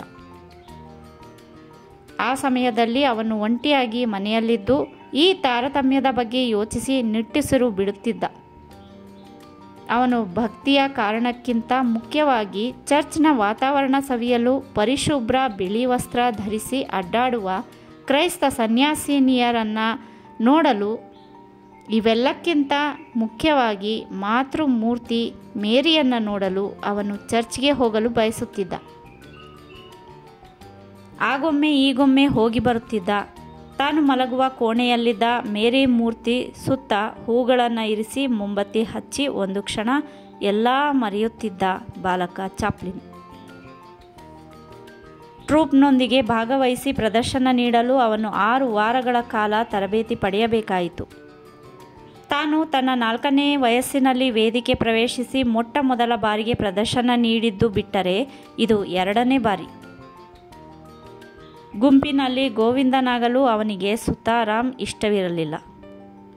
ತಾನೋರ್ವನೇ ವೇದಿಕೆ ಮೇಲೆ ವಿಜೃಂಭಿಸಲು ಇಚ್ಛಿಸುತ್ತಿದ್ದ. ಆ ಕುರಿತು ಅವನು ಸ್ವತಂತ್ರವಾಗಿ ಆಲೋಚಿಸುತ್ತಿದ್ದ. ಡ್ಯಾನ್ಸ್ಗಿಂತ ಅವನಿಗೆ ಹಾಸ್ಯ ನಟನಾಗಬೇಕೆಂಬ ಆಸೆ ಇತ್ತು. ತನ್ನ ವಾರಿಕೆಯ ಕೆಲ ಹುಡುಗರನ್ನು ಸೇರಿಸಿಕೊಂಡು ಪುಟ್ಟ ಪುಟ್ಟ ಕಲಾವಿದರ ಅಲೆಮಾರಿ ತಂಡವನ್ನು ಕಟ್ಟುವ ವಿಫಲ ಪ್ರಯತ್ನ ನಡೆಸಿದ್ದುಂಟು. ಮಿಸ್ಟರ್ ಜಾಕ್ಸನ್ನ ಕ್ಲಾಕ್ ಡ್ಯಾನ್ಸರ್ ಟ್ರೂಪ್ ಲಂಡನ್ನಿನ ಪ್ರೇಕ್ಷಕರನ್ನು ರಂಜಿಸಿತು. ಕ್ರಿಸ್ಮಸ್ ದಿನಗಳಲ್ಲಿ ಲಂಡನ್ನಿನ ಹಿಪ್ಪೋಡ್ರಮ್ ಕಲಾಕ್ಷೇತ್ರದಲ್ಲಿ ಚಾಪ್ಲಿನ್ ತಂಡ ಸಿಂಡರೆಲ್ಲಾ ನಾಟಕವನ್ನು ಮೂಕಾಭಿನಯದ ಮೂಲಕ ಪ್ರದರ್ಶನ ನೀಡಿ ಅಪಾರ ಜನಮನ್ನಣೆಯನ್ನು ಗಳಿಸಿತು. ಹಾಗೆ ಮಾರ್ಸೆಲೈನ್ನ ಹಾಸ್ಯ ನಾಟಕ ತಂಡದಲ್ಲೂ ಚಾಪ್ಲಿನ್ ಬೆಕ್ಕಿನ ಪಾತ್ರ ಮಾಡಿ ಜನಪ್ರಿಯತೆ ಸೂರೆಗೊಂಡ. ಚಾಪ್ಲಿನ್ ಮೇಲೆ ಮಾರ್ಸೆಲೈನ್ಗೆ ಸಾಕಷ್ಟು ಪ್ರೀತಿ ಇತ್ತು. ಮಾರ್ಸೆಲೈನ್ನೂ ಸಹ ರಂಗಭೂಮಿಯ ಅಪರೂಪದ ಕಲಾವಿದ. ರಂಗ ಸಂಘಟಕನಾಗಿದ್ದ ಮಾರ್ಸೆಲೈನ್ ಮುಂದೊಂದು ದಿನ ನ್ಯೂಯಾರ್ಕ್ನ ಮನೆಯೊಂದರಲ್ಲಿ ತಲೆಗೆ ಪಿಸ್ತೂಲಿನಿಂದ ಗುಂಡು ಹೊಡೆದುಕೊಂಡು ಆತ್ಮಹತ್ಯೆ ಮಾಡಿಕೊಂಡ. ಅವನಂತೆ ಇಂಗ್ಲೆಂಡಿನಲ್ಲೂ ಅನೇಕ ಮಂದಿ ಹಾಸ್ಯ ನಟರು ಆತ್ಮಹತ್ಯೆ ಮಾಡಿಕೊಂಡಿದ್ದರು. ಈ ಎಲ್ಲ ದುರಂತಗಳು ಚಾಪ್ಲಿನ್ನ ಎಳೆಯ ಮನಸ್ಸಿನ ಮೇಲೆ ಆಘಾತವನ್ನುಂಟು ಮಾಡಿದವು. ತಾನೋದುತ್ತಿದ್ದ ಡಿಕೆನ್ಸ್ ಕಾದಂಬರಿಗಳಲ್ಲಿ ನಡೆವ ಘಟನೆಗಳನ್ನು ವಾಸ್ತವದ ಘಟನೆಗಳೊಂದಿಗೆ ಹೋಲಿಸಿ ನೋಡುತ್ತಿದ್ದ. ಆಲಿವರ್ ಟ್ವಿಸ್ಟ್ ಕಾದಂಬರಿಯನ್ನು ಚಾಪ್ಲಿನ್ ತುಂಬ ಮೆಚ್ಚಿಕೊಂಡಿದ್ದ. ಕಾದಂಬರಿಗಳಲ್ಲಿ ಪಾತ್ರಗಳನ್ನು ಅನುಕರಿಸಿ ಅಭಿನಯಿಸಲು ಪ್ರಯತ್ನಿಸುತ್ತಿದ್ದ. ಕೆಲವು ಕೊರತೆಗಳ ನಡುವೆಯೂ ಸಾಕಷ್ಟು ಒಳ್ಳೆಯವನಾಗಿದ್ದ ಜಾಕ್ಸನ್ ತನ್ನ ಪ್ರೀತಿಯ ಗೆಳೆಯ ಚಾರ್ಲಸ್ ಚಾಪ್ಲಿನ್ಗಾಗಿ ಸಹಾಯಾರ್ಥ ಪ್ರದರ್ಶನ ಕೊಡುವ ಏರ್ಪಾಟು ಮಾಡಿದ. ತಂದೆಯಾದ ಚಾರ್ಲಸ್ ಚಾಪ್ಲಿನ್ನ ಆರ್ಥಿಕ ಮತ್ತು ದೈಹಿಕ ಪರಿಸ್ಥಿತಿ ಸಾಕಷ್ಟು ಹದಗೆಟ್ಟಿತ್ತು. ಎಲ್ಟ್ ಲ್ಯಾಂಕಶೈರ್ ಲ್ಯಾಡ್ಸ್ ಟ್ರೂಪ್ ನೀಡಿದ ಅಮೋಘ ಪ್ರದರ್ಶನದಲ್ಲಿ ಸ್ಪೆನ್ಸರ್ ಕೂಡ ಇದ್ದ. ಪ್ರೇಕ್ಷಕರ ಪೈಕಿ ಸಾಕಷ್ಟು ಮಂದಿ ಚಾರ್ಲಸ್ನ ಅಭಿಮಾನಿಗಳು ಕಲಾವಿದರು ಇದ್ದರು. ಚಾರ್ಲಸ್ ಕೃತಜ್ಞತೆ ಹೇಳಲು ವೇದಿಕೆ ಮೇಲೆ ನಡೆದು ಬರುವಾಗ ಆತನ ಕಾಲುಗಳು ಕಂಪಿಸಿದವು. ಉಸಿರಾಟದ ತೊಂದರೆಯಿಂದಾಗಿ ಸರಿಯಾಗಿ ಮಾತನಾಡಲಿಕ್ಕೂ ಆತನಿಂದ ಸಾಧ್ಯವಾಗಲಿಲ್ಲ. ನೇಪಥ್ಯದಲ್ಲಿ ನಿಂತಿದ್ದ ಬಾಲಕ ಚಾಪ್ಲಿನ್ಗೆ ತನ್ನ ತಂದೆಯ ಪರಿಸ್ಥಿತಿ ನೋಡಿ ಕಂಠ ಕಟ್ಟಿತು. ದುಃಖ ಉಮ್ಮಳಿಸಿ ಬಂತು. ಸ್ಪೆನ್ಸರ್ ಚಾಪ್ಲಿನ್ ಲಂಡನ್ನಿನಲ್ಲಿದ್ದಷ್ಟು ಕಾಲ ಪ್ರತಿ ಶನಿವಾರ ತನ್ನ ತಾಯಿಯನ್ನು ನೋಡಲು ಹೋಗುತ್ತಿದ್ದ. ಅನುಭವಗಳನ್ನು ವಿವರಿಸುತ್ತಿದ್ದ. ತಾಯಿಯಿಂದ ಸಲಹೆಗಳನ್ನು ಪಡೆಯುತ್ತಿದ್ದ. ಹನ್ನ ತನ್ನ ಮಗ ಸೊರಗುತ್ತಿರುವುದನ್ನು ಗಮನಿಸದೇ ಇರಲಿಲ್ಲ. ಪೌಷ್ಟಿಕ ಆಹಾರದ ಕೊರತೆಯಿಂದಾಗಿ, ವಿಶ್ರಾಂತಿಯ ಅಭಾವದಿಂದಾಗಿ ಅವನ ಶ್ವಾಸಕೋಶಗಳು ಹದಗೆಟ್ಟವು. ಈ ಬಗ್ಗೆ ತಕ್ಕ ಚಿಕಿತ್ಸೆ ನೀಡುವಂತೆ ಕೋರಿ ಹನ್ನ ಜಾಕ್ಸನ್ಗೆ ಸುದೀರ್ಘ ಪತ್ರ ಬರೆದಳು. ಜಾಕ್ಸನ್ಗೆ ಚಾಪ್ಲಿನ್ನ ಮೇಲೆ ಮೊದಲಿನಷ್ಟು ಪ್ರೀತಿ ಇರಲಿಲ್ಲ. ಮಾತು ಮಾತಿಗೂ ರೇಗಾಡುತ್ತಿದ್ದ. ಹನ್ನಾಳ ಪತ್ರವನ್ನೇ ಕಾರಣವಾಗಿಟ್ಟುಕೊಂಡು ನಿನ್ನ ಮಗನ ಅವಶ್ಯಕತೆ ನಮ್ಮ ತಂಡಕ್ಕಿಲ್ಲವೆಂದು ಅದಕ್ಕೆ ವಾಪಸ್ಸು ಕಳುಹಿಸುತ್ತಿರುವನೆಂದು ಪತ್ರ ಬರೆದು ಆಸ್ತಮಾದಿಂದ ನರಳುತ್ತಿದ್ದ ಚಾಪ್ಲಿನ್ನನ್ನು ಮನೆಗಟ್ಟಿದ. ಮನೆಗೆ ಮರಳಿದ ಮೇಲೆ ಸ್ಪೆನ್ಸರ್ ಚಾಪ್ಲಿನ್ನ ಆರೋಗ್ಯ ಮತ್ತಷ್ಟು ಹದಗೆಟ್ಟಿತು. ಇದೇನಾದರೂ ಕ್ಷಯವಾಗಿದ್ದರೆ ಎಂದು ಹನ್ನಾ ಹೆದರಿದಳು. ಬ್ರ್ಯಾಂಟನ್ ಆಸ್ಪತ್ರೆಗೆ ಮಗನನ್ನು ಕರೆದೊಯ್ದು ವೈದ್ಯರಿಗೆ ತೋರಿಸಿದಳು. ಅವರು ತಪಾಸಣೆ ಮಾಡಿ ಕ್ಷಯವಲ್ಲವೆಂದು ಅಸ್ತಮಾ ಎಂದು ದೃಢಪಡಿಸಿದರು. ಚಾಪ್ಲಿನ್ನನ್ನು ಆಸ್ಪತ್ರೆಯಲ್ಲಿರಿಸಿಕೊಂಡು ಚಿಕಿತ್ಸೆ ಆರಂಭಿಸಿದರು. ಚಿಕಿತ್ಸೆ ಕೆಲ ತಿಂಗಳುಗಳ ಕಾಲ ಮುಂದುವರೆಯಿತು. ಉಸಿರಾಟ ಕಷ್ಟಕರವಾಯಿತು. ಕಿಟಕಿ ಮೂಲಕ ಜಿಗಿದು ಆತ್ಮಹತ್ಯೆ ಮಾಡಿಕೊಳ್ಳಬೇಕೆಂದು ಅವನು ಯೋಚಿಸುತ್ತಿದ್ದುದೂ ಉಂಟು. ನೆನಪಿನ ಶಕ್ತಿ ಕಡಿಮೆಯಾಗುತ್ತಿರುವಂಥ ಭಾವನೆ ಬಂತು. ಸಿಡ್ನಿಯ ಇರುವಿಕೆ ಬಗ್ಗೆ ನೆನಪಿಸಿಕೊಳ್ಳುವ ಪ್ರಯತ್ನ ಮಾಡಿದ. ತನ್ನ ಮಗಳು ಹನ್ನಾ ಅನುಭವಿಸುತ್ತಿದ್ದ ಕಡು ಬಡತನವನ್ನು ನೋಡಲಾರದೆ ಸಿಡ್ನಿಯನ್ನು ಕರೆದೊಯ್ದು ತನ್ನ ಮನೆಯಲ್ಲಿಟ್ಟು ಪೋಷಿಸುತ್ತಿದ್ದ ವೃದ್ಧ ಚಾರ್ಲಸ್ ಹಿಲ್ ಆಸ್ತಮಾದಿಂದ ಗುಣ ಹೊಂದಲು 1-2 ತಿಂಗಳುಗಳೇ ಹಿಡಿದವು. ಆಸ್ಪತ್ರೆಯಿಂದ ಮರಳಿ ಬಂದ ಸ್ಪೆನ್ಸರ್ ಚಾಪ್ಲಿನ್ಗೆ ಸೇರಿಕೊಳ್ಳಲು ಒಂದು ಮನೆ ಎಂಬುದು ಇರಲಿಲ್ಲ. ಆ ತಾಯಿ ಮಗನಿಗೆ ಒಂದು ನಿಶ್ಚಿತವಾದ ಗೂಡು ಪ್ರಶ್ನಾರ್ಥಕ ಚಿಹ್ನೆ ಮೇಲೆ ಕೂತಿತ್ತು. ಈ ವಾರ ಈ ಮನೆ, ಮುಂದಿನ ವಾರ ಇನ್ನೊಂದು ಮನೆ, ಅದು ಕೊಳಚೆಗೇರಿಗಳಲ್ಲೇ ನಿರಂತರ ಅಲೆತ.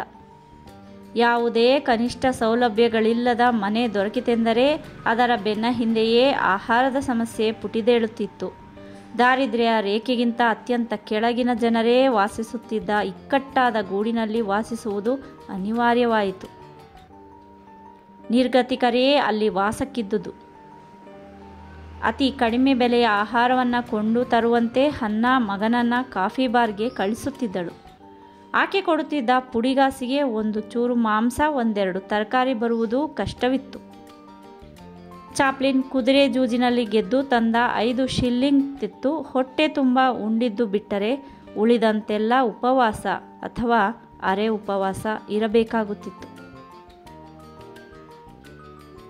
ದಾರಿದ್ರ್ಯದ ಹದ್ದು ಹನ್ನಾಳ ಸಂಸಾರವನ್ನು ಕುಕ್ಕಿ ಕುಕ್ಕಿ ಘಾಸಿಗೊಳಿಸುತ್ತಿರುವಾಗ ಆಕೆಯ ಹಳೆ ಗೆಳತಿಯೋರ್ವಳ ಆಕಸ್ಮಿಕ ಭೇಟಿಯಾಯಿತು. ಸ್ಟಾಕ್ವೆಲ್ ಪ್ರದೇಶದಲ್ಲಿ ಭವ್ಯ ಬಂಗಲೆಯಲ್ಲಿ ವಾಸಿಸುತ್ತಿದ್ದ ಆಕೆ ಆಗರ್ಭ ಶ್ರೀಮಂತಳು. ಬೇಸಿಗೆ ಕಾಲವನ್ನು ತಮ್ಮ ಜೊತೆ ಕಳೆಯುವಂತೆ ಹನ್ನಾಳನ್ನು ಆಮಂತ್ರಿಸಿದಳು. ಅದನ್ನು ಕೇಳಿ ಸ್ಪೆನ್ಸರ್ ಹಿಗ್ಗಿನಿಂದ ಕುಣಿದಾಡಿದ. ಸಿಡ್ನಿಯನ್ನು ಬಿಟ್ಟು ಹೋಗಲು ಹನ್ನಾಳಿಗೆ ಮನಸ್ಸು ಬರಲಿಲ್ಲ. ಗೆಳತಿಯ ಒತ್ತಾಯದಿಂದ ಆಕೆ ಒಪ್ಪಿಕೊಳ್ಳಬೇಕಾಯಿತು. ಜೊತೆಗೆ ಭೀಕರ ಬಡತನದಿಂದ ಕೆಲ ದಿನಗಳ ಮಟ್ಟಿಗಾದರೂ ದೂರವಿರುವ ಆಸೆ. ಬೇಸಿಗೆ ಮುಗಿಯುವವರೆಗೆ ಹನ್ನಾ ಮಗನೊಡನೆ ಆ ವೈಭವದ ಬಂಗಲೆಯಲ್ಲಿದ್ದಳು. ಅಲ್ಲಿರುವಷ್ಟು ಕಾಲ ತಾಯಿ ಮಗ ಸ್ವರ್ಗ ಸುಖ ಅನುಭವಿಸಿದರು. ಅಲ್ಲಿಂದ ಮರಳಿ ತಮ್ಮ ಮನೆಗೆ ಬರುವಾಗ ಬಾಲಕ ಚಾಪ್ಲಿನ್ಗೆ ಅಪರಿಮಿತ ದುಃಖವಾಯಿತು. 1899ರ ಹೊತ್ತಿಗೆ ಬ್ರಿಟಿಷ್ ಸಮಾಜದಲ್ಲಿ ಶ್ರೀಮಂತರ ಮತ್ತು ಬಡವರ ನಡುವೆ ಭಾರೀ ಕಂದರ ಏರ್ಪಟ್ಟಿತ್ತು. ಪೊದೆ ಪೊದೆ ಮೀಸೆ ಗಂಟುವಂತೆ ದಟ್ಟವಾಗಿ ಕೆನ್ನೆಗೂದಲು ಬಿಟ್ಟುಕೊಂಡು ಅಟ್ಟಹಾಸ ಮೆರೆಯುತ್ತಿದ್ದ ರಾಜರುಗಳು ಮತ್ತವರ ಪ್ರತಿನಿಧಿಗಳು ಕಣ್ಣಿಗೆ ರಾಚುವಂತೆ ಸಮಾಜದಲ್ಲಿ ಕಾಣಿಸಿಕೊಳ್ಳುತ್ತಿದ್ದರು.